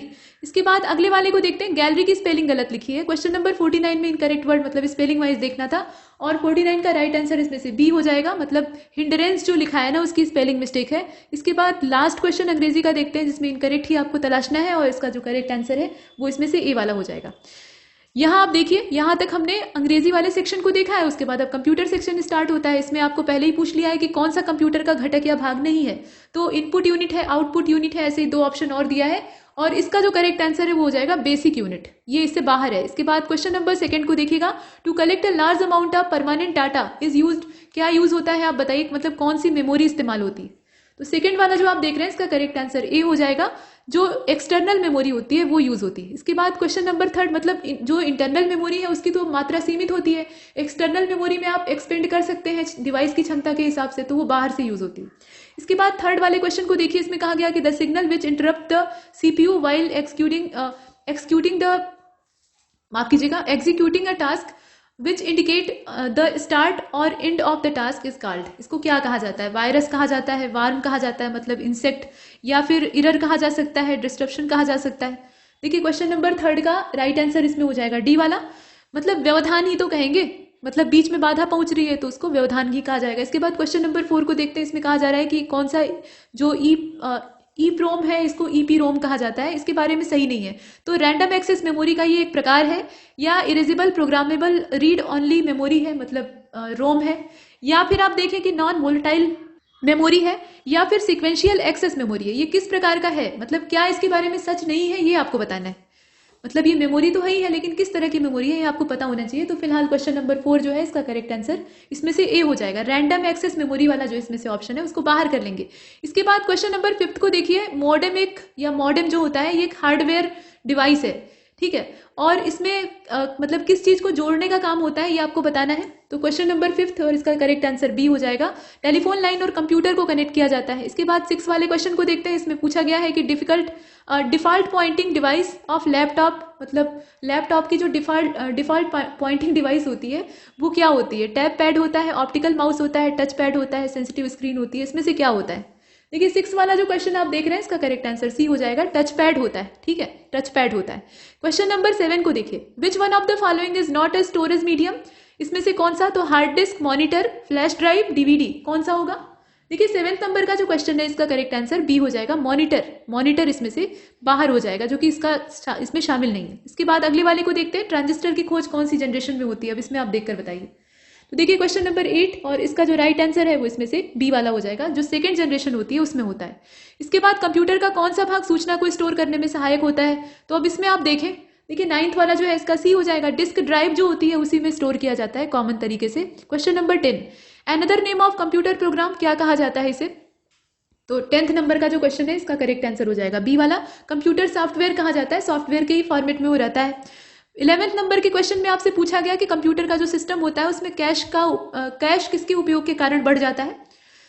कैश के उपयोग के कारण बढ़ता है, असल में ये पूछा जा रहा है। मतलब एक्चुअली क्वेश्चन ये है कि the use of cache in computer system increase due to, अब यहाँ पर इसकी वजह आपको बतानी है। तो देखिए क्वेश्चन नंबर 11 का जो करेक्ट आंसर है वो इसमें से ए वाला होगा, memory space available for the program. ठीक है, तो कैच क्लियर करते हैं ताकि जो कार्य क्षमता है वो बेहतर हो सके। इसके बाद क्वेश्चन नंबर 12 को देखें। यहाँ आगे ही ब्लैंक स्पेस है जिसमें कि आपको कुछ जो नीचे अल्टरनेटिव दिया है वो भरना है। और ये पूरा सेंटेंस कुछ इस प्रकार से है कि is not a common bitmap based file type extension. अब इसमें से आप देखकर बताइए क्या भरा जाएगा, पीसीएक्स भरा जाएगा, ओडीटी भरा जाएगा, पीएनजी या फिर टिफ। और देखिए क्वेश्चन नंबर 12 इसका करेक्ट आंसर हो जाएगा इसमें से बी वाला, ओडीटी भरा जाएगा। इसके बाद क्वेश्चन नंबर 13 में कहा गया कि what is the meaning of OS यानी operating system in computer and business world. तो अब इसमें आप देखकर बताएं, ऑपरेटिंग सिस्टम ही होगा। ठीक है, सी वाला ऑप्शन जो है इसमें परफेक्ट होगा। इसके बाद 14 को देखते हैं। 14 में कहा गया कि running more than one application at a time in window is called, क्या कहा जाता है इसको, मल्टी कॉपिंग कहा जाता है, मल्टीटास्किंग कहा जाता है, मल्टीपास्टिंग कहा जाता है, क्या कहा जाता है। तो मल्टीटास्किंग कहा जाता है। क्वेश्चन नंबर 14 का राइट आंसर क्या होगा, सी वाला हो जाएगा। क्वेश्चन नंबर 15 को देखिएगा, इसमें कहा गया कि which of the following is a real time operating system. तो ये एमएस विंडोज है या लिनक्स है या फिर विंडोज सीई है या फिर आईओएस है, क्या होगा इसमें से। देखिए 15 जो है ना इसका करेक्ट आंसर इसमें से सी वाला हो जाएगा, विंडोज सी। ये वाला जो ऑप्शन है ना ये परफेक्ट है। इसके बाद 16 नंबर के क्वेश्चन को देखें।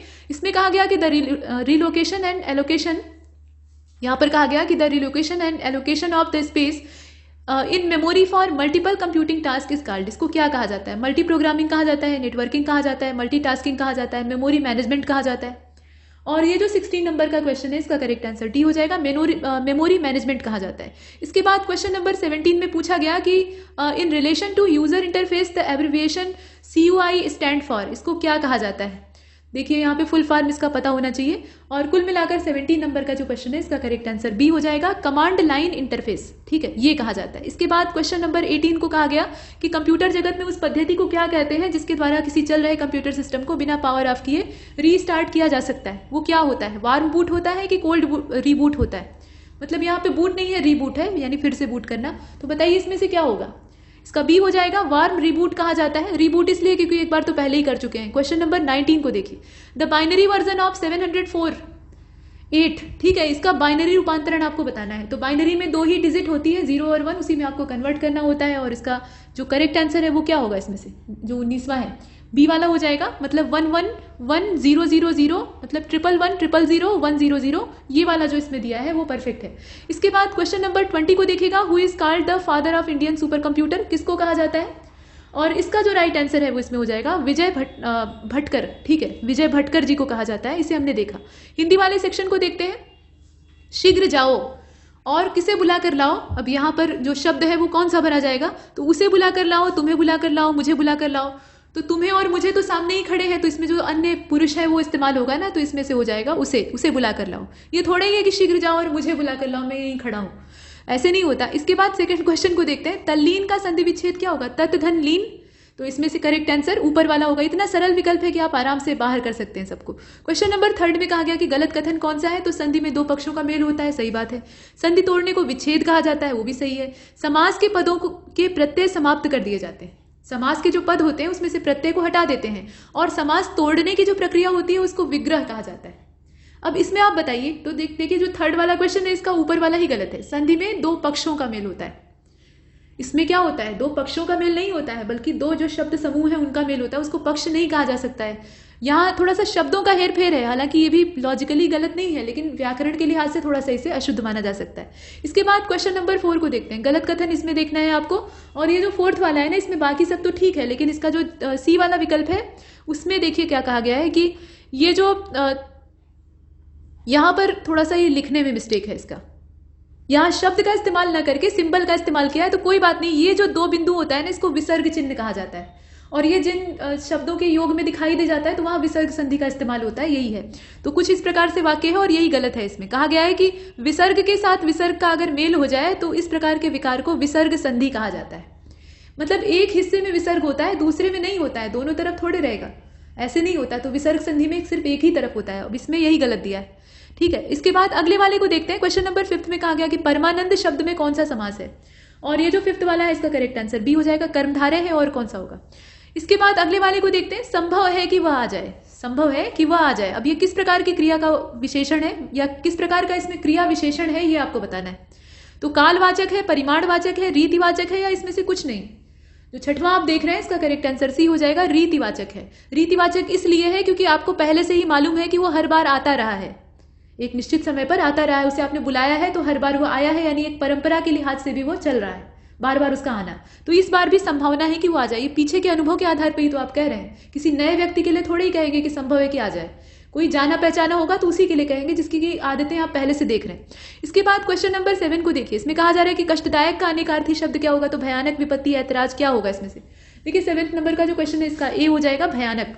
इसके बाद रीता का अनेकार्थी क्या होगा, तो रीता नाम होता है, रीता मतलब खाली होता है, रीता कुंड या रीता कूप, तो खाली इसका हो जाएगा, ठीक है, बी वाला ऑप्शन इसमें से बाहर हो जाएगा। इसके बाद अगले वाले को देखते हैं, क्वेश्चन नंबर 9, और इसमें पूछा गया कि पुष्कल का पर्यायवाची नहीं है, कालगंगा, हाटक, यहाँ हॉटक नहीं होगा, ये कोई हॉन्टेड फिल्म थोड़ी ही चल रही है कि यहाँ पे कॉफी वाला जो चांद है वो लगा देंगे, ये अंग्रेजी में लगता है, तो ये अंग्रेजी शब्द ही नहीं है। इसके बाद स्वर्ण है और सोना है, तो देखिए क्वेश्चन नंबर 9 का करेक्ट आंसर क्या होगा इसमें से, ए वाला हो जाएगा, कालगंगा। कालगंगा जो शब्द है ना ये यमुना के लिए इस्तेमाल होता है आमतौर पर, तो ये पुष्कल का पर्यायवाची नहीं हो सकता है। पुष्कल किसको कहा जाता है, सोने को कहा जाता है, और हाटक भी उसी को कहा जाता है, हिरण्य भी उसी को कहा जाता है। इसके बाद अगले वाले को देखते हैं, आंख का अंधा और गांठ का पूरा या गांठ का धनी, ये मुहावरा है। इसका मतलब क्या है कि मूर्ख लेकिन धनी, माने उसके पास अकल एक पैसे की नहीं है, एकदम लक्ष्मी जी का उल्लू है, इसीलिए लक्ष्मी जी उसके ऊपर बैठी रहती है। इसके बाद अगले वाले को देखते हैं, क्वेश्चन नंबर 11 में कहा गया कि घाट घाट का पानी पीना, मैंने घाट घाट का पानी पिया है, मुझे पढ़ाने की कोशिश मत करना, ठीक है, तो ये मुहावरा है। अब इसका बताइए अर्थ। तो क्वेश्चन नंबर 11 का करेक्ट आंसर क्या होगा, ए वाला हो जाएगा, बहुत ज्यादा अनुभवी होना, यही ना इसका अनुभव होगा। इसके बाद अगले वाले को देखते हैं, रेल विभाग किस भाषा के शब्द से बना है, मतलब ये संकर शब्द है असल में। रेल विभाग, विभाग जो है वो हिंदी का शब्द है, रेल जो है वो किसी दूसरी भाषा का है, तो बताइए कि ये संकर शब्द कौन सी दो भाषाओं के मिश्रण से बना है। और क्वेश्चन नंबर 12 का करेक्ट आंसर, इसमें जवाब देना बहुत सरल है, अंग्रेजी और संस्कृत से ही तो मिलकर बना है। विभाग शब्द संस्कृत का है और रेल शब्द अंग्रेजी का है, डलहौजी ने बनाया था। इसके बाद अगले वाले को देखते हैं, विद्वानों का कथन बहुत ठीक है कि विनम्रता के बिना स्वतंत्रता का कोई मतलब नहीं है, उजड़ आदमी के लिए आजादी बहुत खतरनाक होती है, और इस बात को सब लोग मानते हैं कि आत्म संस्कार के लिए थोड़ी बहुत मानसिक स्वतंत्रता परमावश्यक है, थोड़ी बहुत नहीं, बहुत ज्यादा चाहिए होती है। चाहे उस स्वतंत्रता में अभिमान और नम्रता दोनों का मेल हो, चाहे वह नाता से ही उत्पन्न हो। यह बात तो निश्चित है कि जो मनुष्य मर्यादा पूर्वक जीवन व्यतीत करना चाहता है उसके अंदर यह गुण अनिवार्य है, जिससे कि उसके अंदर आत्मनिर्भरता आए और वह अपने पैरों पर खड़ा हो जाए। देखिए एक चीज तो है, आजादी अगर आपको मिलेगी, अधिकार मिलेंगे, तो थोड़ा सा अहम का भाव आएगा, और वो अहंकार नहीं है, वो आपका आत्मविश्वास होता है। यहाँ थोड़ा सा बहुत बारीक अंतर होता है, उसको पहचानने की आवश्यकता होती है। कुछ लोग एकदम से गिर जाने को विनम्रता समझते हैं, गिर जाना विनम्रता नहीं है, अपने आत्मसम्मान को जिंदा रखना विनम्रता है। दूसरों का अपमान नहीं करो लेकिन अपना सम्मान करो। तो ऐसी जो प्रवृत्ति है ना, ये तभी आती है जब आपके अंदर आत्मनिर्भरता का गुण होता है, यानी आप अपने बूते हो जाते हैं। दूसरे के बूते रहेंगे तो आप एकदम गिरे रहेंगे, दबे रहेंगे, मतलब उसके परमुखापेक्षी रहेंगे, उसका मुंह देखते रहेंगे। तो अब यहाँ देखें, युवा को सदा स्मरण रखना चाहिए कि वह बहुत कम बातें जानता है और अपने आदर्श से बहुत नीचे है, और उसकी आकांक्षाएं भी उतनी ही नीचे हैं, उन्हें और बढ़ाने की आवश्यकता है। उसकी योग्यता कहीं बढ़ी हुई है, उसे इस बात का ध्यान रखना चाहिए कि अपने बड़ों का सम्मान करे, छोटे और बराबर वालों से सम्मान की अपेक्षा वो तभी कर सकता है, ये कहने का मतलब है। कोमलता का व्यवहार करे, ये बातें हमेशा आत्ममर्यादा के लिए आवश्यक है। यह सारा संसार जो कुछ हम हैं, जो कुछ हमारा है, और हमारा शरीर, हमारी आत्मा, हमारे भोग, हमारे घर और हमारे बाहर की दशा, हमारे बहुत से अवगुण और थोड़े से गुण, सब इसी बात की आवश्यकता को प्रकट करते हैं। मतलब हम हमेशा हमें ये मानना चाहिए कि हमारे अंदर बुराइयां बहुत ज्यादा हैं और अच्छाई बहुत कम है, तो इसका मतलब क्या है कि हमें चुप हो जाना चाहिए? नहीं, हमें और सीखने के लिए कोशिश करनी चाहिए। जितने दुर्गुण हैं उसको यथासंभव दूर करने का प्रयास करना चाहिए रोज रोज। नम्रता से मेरा अभिप्राय, अभी मैंने कहा वही चीज यहाँ दी है, नम्रता से मेरा अभिप्राय दब्बूपन से नहीं है, जिसके कारण मनुष्य दूसरों का मुंह त्यागता रहता है। कुछ लोग नम्रता का मतलब यही समझते हैं, ऐसा नहीं होता। और इससे क्या होता है, संकल्प क्षीण हो जाता है, प्रज्ञा मंद हो जाती है। जिसने जो कहा, जिसके मुंह में जो आया वही बोलकर आपको चला गया, आपका कोई अपना स्वाभिमान ही नहीं, ऐसा नहीं होता। और जिसके कारण आगे बढ़ने के बजाय आप पीछे की ओर जाने लगते हैं। अवसर पड़ने पर किसी बात का झटपट निर्णय नहीं हो पाता, यहाँ घटपट लिखा है, वो झटपट होगा, ठीक है। तो मनुष्य का बड़ा यहाँ पे कुछ चीजें जो है ना वो गड़बड़ हैं। तो मनुष्य का बेड़ा उसके अपने ही हाथ में है, उसे चाहे वो जिधर ले जाए वो उसके ऊपर निर्भर है। सच्ची आत्मा वही है जो प्रत्येक दशा में, प्रत्येक स्थिति में अपनी राह अपने आप निकालती है, और यही सबसे बड़ा जीवन का अर्थ है। तो इतना दे दिया। अब इसमें पूछा है कि गद्यांश का शीर्षक क्या होगा, तो भाई कई सारे इसके शीर्षक हो सकते हैं, लेकिन जब 4 विकल्प दिए हो तो उसमें से चुनना होता है। इसका करेक्ट आंसर हो जाएगा इसमें से सी वाला, विनम्रता युक्त स्वतंत्रता। ठीक है, इसके बाद अगले वाले को देखते हैं, मर्यादा पूर्वक जीवन जीने के लिए किन गुणों का होना आवश्यक है। अब इसमें आप देखें, आत्मनिर्भरता चाहिए, आत्मसम्मान चाहिए, निर्भीकता चाहिए, तो सभी चाहिए ना, सब कुछ चाहिए, तभी तो आप एक मर्यादा युक्त जीवन जिएंगे। तो यहां तक हमने हिंदी वाला सेक्शन कंप्लीट किया है। अब इसके बाद जनरल इंटेलिजेंसिया वाला जो सेक्शन है, यानी एआरओ की जो रीजनिंग होती है, उसको देखेंगे। यहाँ एडवेंचर शब्द दिया हुआ है और उसको कोड वर्ड में कन्वर्ट किया है। अब पूछ रहा है कि कंट्री को अगर कन्वर्ट करना हो तो कैसे कोडिंग करेंगे, तो इसका जो सही आंसर है वो इसमें हो जाएगा सी वाला, मतलब कुछ इस प्रकार से करेंगे। इसके बाद क्वेश्चन नंबर 2 को देखते हैं, यदि बीते परसों का दिन रविवार है तो आज से 100 दिन बाद कौन सा दिन होगा। भाई ये तो गिनना पड़ेगा, या फिर कैलेंडर की ट्रिक लगानी पड़ेगी, दोनों तरीके हैं, और समय कम रहता है तो ट्रिक का इस्तेमाल किया जाता है। फिलहाल 2nd क्वेश्चन जो है इसका करेक्ट आंसर ए हो जाएगा, गुरुवार था। इसके बाद अगले वाले को देखते हैं। 3rd वाले में कहा गया है कि अगर स्टैम्पेड जो लिखा हुआ है इसको अगर हम लिख सकते हैं इस प्रकार से, यहाँ पे कोडिंग तो की गई है लेकिन कुछ दूसरे ढंग से की गई है। तो इसमें आप देखें कि जो टेम्परेट है उसको किस प्रकार से लिखा जा सकता है, मतलब इसके लिए कौन सी कोडिंग की जा सकती है। यहाँ दोनों का आपस में कंपैरिजन कर लीजिए। देखिए 3rd वाले का करेक्ट आंसर क्या होगा, इसमें से बी वाला हो जाएगा। इसके बाद अगले वाले को देखते हैं। क्वेश्चन नंबर 4 को इसमें कहा जा रहा है कि अगर 3 बजे घड़ी की सुई दक्षिण दिशा में है, फिर घड़ी को जो घड़ी है उसको 135 डिग्री वामावर्त घुमा दिया जाता है, ठीक है, और वामावर्त घुमा दिया जाता है, तो बताइए कि रात 10 बजे उस घड़ी की मिनट की सुई किस दिशा में होगी। तो 4th वाला जो क्वेश्चन आप देख रहे हैं इसका करेक्ट आंसर इसमें से कौन सा होगा, ए वाला हो जाएगा, उत्तर पश्चिम दिशा में होगी। यहाँ आप फिगर ड्रॉ करके देख सकते हैं। पी तथा क्यू भाई है, पी यस का पिता है, आर क्यू का एकमात्र पुत्र है और यू से विवाहित है। यू यस से किस प्रकार संबंधित है ये आपको बताना है। तो जो 5th क्वेश्चन आप देख रहे हैं इसका करेक्ट आंसर ए हो जाएगा, सिस्टर इन लॉ। ठीक है, यहाँ संबंध जो है उसे आप देख रहे हैं। इसके बाद 6 नंबर के क्वेश्चन को देखिए, किस वर्ष का कैलेंडर वर्ष 1990 के कैलेंडर जैसा है। और ये जो 6वां क्वेश्चन है इसका करेक्ट आंसर बी हो जाएगा, 1996 का कैलेंडर। इसके बाद 7वें नंबर के क्वेश्चन को देखिए, निम्नलिखित प्रश्न में से दिए गए विकल्पों के विषम जो युग्म है उसको चुनिएगा। और ये जो 7th क्वेश्चन है इसका करेक्ट आंसर डी हो जाएगा, 12 से लेकर 12 और 08, ये वाला जो है ये सही है। इसके बाद क्वेश्चन नंबर 8 को देखिए, यहाँ पर कुछ शब्द दिए हैं, उनको आपको डिक्शनरी के ऑर्डर में अरेंज करना है। तो यहाँ आप देखें कि प्रैग्मेटिक दिया हुआ है, प्रोटेक्ट दिया है, पेस्टल दिया है, पोस्टल दिया है और पेबल दिया है। अब इसमें आप देखिए, पेबल मतलब कंकड़ होता है। अब इसमें आप बताएं तो क्वेश्चन नंबर 8 का राइट आंसर क्या होगा, इसमें से बी वाला हो जाएगा। 35412 लिखा जा सकता है, मतलब 35412 का मतलब क्या है कि सीक्वेंस में लिखा जा सकता है। सबसे पहले कौन सा आएगा, पेस्टल आएगा। यहाँ देखिए पी के बाद ए आया है और उसी क्रम में फिर बिठा लेंगे अल्फाबेटिकल ऑर्डर में। इसके बाद क्वेश्चन नंबर 9 को देखते हैं। यहाँ पर एक पूरा वर्ग बना हुआ है, उसके अंदर कुछ संख्याएं लिखी हैं, जहाँ क्वेश्चन मार्क है वहां पे आपको संख्या भरनी है। तो इसकी स्टडी करके आपको देखना होगा। क्वेश्चन नंबर 9 का करेक्ट आंसर क्या होगा, डी वाला हो जाएगा, 88 भरा जाएगा, 88 यहाँ पर आएगा। इसके बाद 10th नंबर के क्वेश्चन को देखते हैं, जिसमें कि कूट भाषा जो है मतलब कोड लैंग्वेज उसमें दिया हुआ है। तो ही जो है इसके लिए 41 का यूज करते हैं, शी के लिए 49 का यूज करते हैं। तो अगर आपको देम लिखना है तो उसके लिए क्या लिखा जाएगा, तो 10th वाला जो क्वेश्चन है इसका करेक्ट आंसर ए हो जाएगा, 62 लिखेंगे। 3:54 पर घड़ी और घड़ी की जो मिनट और घंटे की सुई है उसके बीच में कोण कितना होगा ये आपको बताना है। अब इसको अगर आप ध्यानपूर्वक देखें तो इसका करेक्ट आंसर सी हो जाएगा, मतलब 153 अंश का कोण बनेगा टोटल। इसके बाद 12वें नंबर के क्वेश्चन को देखते हैं। 5 मित्र एक बेंच पर बैठे हैं। अभिषेक भानु के बाएं हैं परंतु चेतना के दाईं ओर है। देवकी भानु के दाईं ओर है लेकिन एकता के बाईं ओर है। बेंच के बीच में कौन बैठा है। देखिए 12th नंबर का ये जो क्वेश्चन आप देख रहे हैं इसका करेक्ट आंसर यहाँ पर ध्यान दीजिएगा, इसका बी वाला हो जाएगा। ठीक है, बी वाले ऑप्शन को यानी भानु को चुनेंगे। इसके बाद अगले वाले को देखते हैं। यहाँ चित्र बना हुआ है और इसमें पूछा है कि कितने ट्रायंगल्स दिखाई दे रहे हैं। तो अब थोड़ा सा इसमें चित्र अलग ढंग का है, ध्यान दीजिएगा। 13 नंबर का जो क्वेश्चन है इसका डी वाला हो जाएगा। 13 त्रिभुज है टोटल, 13 नंबर का क्वेश्चन है और इसमें 13 त्रिभुज है। इसके बाद क्वेश्चन नंबर 14 को देखते हैं। यहाँ पे करेक्ट जो पेयर है वो आपको चुनना है, मतलब बिल्कुल ऐसी ही संख्याओं का जो समूह है वो खोजना है। तो क्वेश्चन नंबर 14 का राइट आंसर क्या होगा, डी वाला हो जाएगा, कुछ इस प्रकार से। इसके बाद 15 नंबर के क्वेश्चन में देखिए, नागालैंड का संबंध जिस प्रकार से कोहिमा से है वैसे ही असम का किससे होगा, दिसपुर से होगा और किससे होगा। ठीक है, यहाँ राजधानी को मिलान करना था तो 15वें का ए हो जाएगा। इसके बाद 16वें नंबर के क्वेश्चन में आप देखिए कि जिस प्रकार से गेहूं एक अनाज है वैसे ही चाय कॉफी, यहाँ पे उसी प्रकार का शब्द युग्म आपको तलाशना है। दालचीनी मसाले, तो दालचीनी और मसाले वाला ही सही होगा। गेहूं क्या है, अनाजों में से एक प्रकार है, मतलब एक प्रकार का अनाज है। वैसे ही मसालों में एक जो वेराइटी है उसको दालचीनी कहा जाता है, तो सी वाला ऑप्शन सही है। यहां तक हमने देखा। इसके बाद अब अगले हिस्से में चलते हैं जो कि है जनरल एप्टीट्यूड सेक्शन वाला, यानी जो आरओ वाला एग्जाम का सेक्शन होता है उसके लिए। यहां देखें कि ए बी से दोगुना अच्छा श्रमिक है और एक साथ वे एक काम को 14 दिन में समाप्त कर लेते हैं। बी को अगर अकेले काम करना हो तो कितने दिन का वो समय लगाएगा।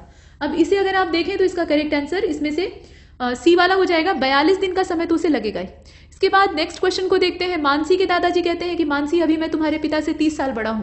15 साल पहले तुम्हारे पिता से 2 सही 1/2 गुना बड़ा था, यानी 2 दूनी 4 1 5, 5/2 गुना बड़ा था। और वर्तमान में दादाजी कितने वर्ष के हैं ये बताना है आपको। तो अब यहाँ दादाजी की उम्र आपको कैलकुलेट करनी पड़ेगी और करेक्ट आंसर इसका ए हो जाएगा, यानी 65 साल के हैं। ठीक ठाक उम्र है, अभी बहुत ज्यादा बुढ़ापा भी नहीं आया। इसके बाद क्वेश्चन नंबर 4 को देखते हैं। एक घड़ी प्रतिदिन 15 मिनट तेज हो जाती है और यदि ठीक 12 बजे दोपहर को सही समय के साथ मिला दी जाती है तो सुबह 4 बजे वो क्या समय दर्शाएगी। जो व्यक्ति है वो जाकर घड़ी नहीं खरीद रहा है बल्कि रीजनिंग के क्वेश्चन बनवा रहा है। अब इसमें आप देखिए, मतलब ये है कि इस तरह की घड़ी को बेच देना चाहिए ना, या हटा देना चाहिए, ये कहने का मतलब। तो क्वेश्चन नंबर 4 का जो करेक्ट आंसर है वो इसमें हो जाएगा ए वाला। ठीक है, यानी 4:10, मतलब सुबह 4 बजे उसको अगर बताना होगा 4 बजे का समय तो वो बताएगी 4:10। तो देखने वाला अंदाजा लगा लेगा कि भाई ये 15 मिनट तेज हो जाती है, तो उसी हिसाब से अपना कैलकुलेट कर लेगा। इसके बाद क्वेश्चन नंबर 5 को देखें। इसमें कहा गया कि महेश ने 9,000 रुपए का निवेश करके एक व्यापार शुरू किया। ठीक है, और 5 महीने बाद रमेश जो है वो 8,000 रुपया इन्वेस्ट करके एक उसी व्यापार में शामिल हो जाता है। मतलब जो व्यापार पहले से चल रहा था उसी में निवेश करता है 8,000 और उसी में शामिल हो जाता है। वर्ष के अंत में 6,970 रुपए का लाभ होता है। तो लाभ में रमेश का शेयर कितना है ये आपको बताना है। अब यहाँ शेयर आप बांट लीजिएगा, तो देखिए इसका करेक्ट आंसर 2,380 होगा। ठीक है, इसके बाद अगले वाले क्वेश्चन को देखते हैं जिसमें कहा गया कि एक दुकान पर एक वस्तु का सूची मूल्य 2,000 रुपए है और 20% और 10% के 2 क्रमिक बट्टों पर बेची जाती है। उसका शुद्ध विक्रय मूल्य कितना होगा ये आपको देखना है और इसका जो करेक्ट आंसर है वो बी हो जाएगा, 1440। इसके बाद अगले वाले को देखते हैं। 7वें नंबर के क्वेश्चन में कहा गया कि पुरानी चीज के मूल्य को 20% कम कर दिया जाता है, उस मूल्य को दोबारा 10% कम किया जाता है, अंत में मूल्य को 30% बढ़ा दिया जाता है। लाभ या हानि का प्रतिशत क्या होगा ये आपको देखना है। तो इसका डी हो जाएगा, मतलब 6.4% की हानि होगी। इसके बाद क्वेश्चन नंबर 8 को देखते हैं। कार रुपए 64,000 में बेचने पर श्रीराव को 20% नुकसान उठाना पड़ा। तो कार का लागत मूल्य कितना था ये आपको बताना है। तो ये तो सीधा क्वेश्चन है, इसका बी हो जाएगा ना, 80,000। इसके बाद अगले वाले को देखते हैं। सुनील अपने आय का 5% बीमा पर और शेष जो है वो 5% टैक्स के रूप में देता है। उसके पास उसकी आय के 90% रुपए 20 ज्यादा शेष बचे हुए हैं। उसकी आय कितनी है, 90% से रुपए 20 जो है वो ज्यादा बचे हुए हैं। तो अब बताइए कि उसकी आमदनी कितनी। तो ये जो 9वां क्वेश्चन है इसका करेक्ट आंसर इसमें बी हो जाएगा, 8,000 रुपए। इसके बाद अगले वाले को देखते हैं। राकेश का संपत्ति का 1/3 भाग जो है वो अपने बड़े बेटे तथा शेष भाग जो 1/7 हिस्सा है वो अपने मझले बेटे और शेष का 2/7 हिस्सा अपने छोटे बेटे को देता है। मतलब यहाँ डिवीजन वो करता है, अपनी वसीयत करता है, उसमें अपने बड़े बेटे को 1/3 हिस्सा देता है, जो बचता है उसमें से 1/7 हिस्सा अपने बीच वाले बेटे को देता है और 2/7 हिस्सा जो बच जाता है उसमें से अपने छोटे बेटे को देता है। अब यदि उसके पास रुपए 4,200 की संपत्ति बच जाती है तो कुल संपत्ति कितने रुपए की थी। अब इसे अगर आप देखें 10वें नंबर के क्वेश्चन को तो इसका करेक्ट आंसर सी हो जाएगा, मात्र 10,290 रुपए। इसके बाद अगले वाले को देखते हैं। ये कोई वसीयत नहीं है, ऐसे ही बैंक बैलेंस का वितरण है। इसके बाद 12,000 रुपए को 2 भागों में इस तरह से बांटा जाता है कि पहले भाग पर 12% की दर से 3 वर्षों का साधारण ब्याज लगता है और दूसरे भाग पर 16% वार्षिक ब्याज की दर से 4.5 वर्ष के साधारण ब्याज के बराबर अगर यहाँ स्थिति हो तो बड़ा भाग क्या है, यानी बड़ा शेयर उसमें से कितना है ये आपको बताना है। और 11वें क्वेश्चन का करेक्ट आंसर ए हो जाएगा, 8,000 रुपए। इसके बाद 12वें नंबर के क्वेश्चन को देखें। एक बंदर जो है वो किसी फिसलनदार 16 मीटर ऊंचे खंबे पर चढ़ना शुरू करता है। यदि वो 1 मिनट में 1 मीटर चढ़ जाता है तो अगले मिनट में 1/4 मीटर फिसल जाता है। तो खंबे की चोटी तक वो कितनी देर में पहुंचेगा। बंदर कुछ देर में छोड़कर भाग जाएगा, लेकिन यहाँ पर आपको रीजनिंग सॉल्व करनी है तो इसके लिए बंदर को चढ़ाते रहेंगे। अब इसमें आप ध्यान दीजिएगा कि वो कितना चढ़ रहा है और उसमें से कितना फिसल जा रहा है, उसी आधार पे कैलकुलेट करेंगे और खंबे की लंबाई आपको पता है। तो 12वें नंबर का जो क्वेश्चन है इसका करेक्ट आंसर डी हो जाएगा। इसमें से कोई नहीं, यहाँ पर जितना दिया है ना उसमें से उसका जो खंबे की चोटी तक पहुंचने का समय है कोई भी परफेक्ट नहीं है। इसके बाद नेक्स्ट क्वेश्चन को देखते हैं। 13वें नंबर के क्वेश्चन में आपसे कहा जा रहा है कि पी अकेला किसी काम को 18 दिन में पूरा कर सकता है, क्यू उसी काम को 24 दिन में पूरा करेगा। तो पी और क्यू एक साथ 8 दिनों तक काम करते हैं, फिर उसके बाद क्या होता है, एक साथ 8 दिन तक काम करने के बाद क्यू इस काम को छोड़ देता है और उसके बाद बचा हुआ काम जो है वो पी कितने दिनों में पूरा करेगा ये आपको बताना है। देखिए इसका ए वाला हो जाएगा, 4 दिन में पूरा कर लेगा। क्वेश्चन नंबर 14 में कहा गया कि एक रेलगाड़ी 3 मिनट देर से चल रही है और आगे वह प्रत्येक मिनट मतलब प्रत्येक 3 सेकंड पर प्रत्येक मिनट पर 3 सेकंड विलंब होती जाती है। मतलब हर बार उसको जो लेट का समय है वो 3 सेकंड का बढ़ता जाता है। बताइए कि यह रेलगाड़ी कितने मिनटों बाद पूरा 1 घंटा लेट हो जाएगी। तो 14वां जो क्वेश्चन आप देख रहे हैं इसमें जोड़ जाड़ लेंगे तो इसका करेक्ट आंसर आएगा ए वाला, यानी 1140 मिनट। इसे घंटे में आप तब्दील कर सकते हैं। इसके बाद आप देखें यहाँ इक्वेशन दिया है x minus 1/x is equal to 4। तो x प्लस 1/x का मान क्या होगा ये आपको बताना है। तो इसमें आप क्या करेंगे फिर, इसमें या तो आप सर्वसमीका का सूत्र लगा दीजिए और नहीं तो फिर इसका स्क्वायर करके इसको दूसरे ढंग से मतलब पक्षांतर करके निकाल लीजिए।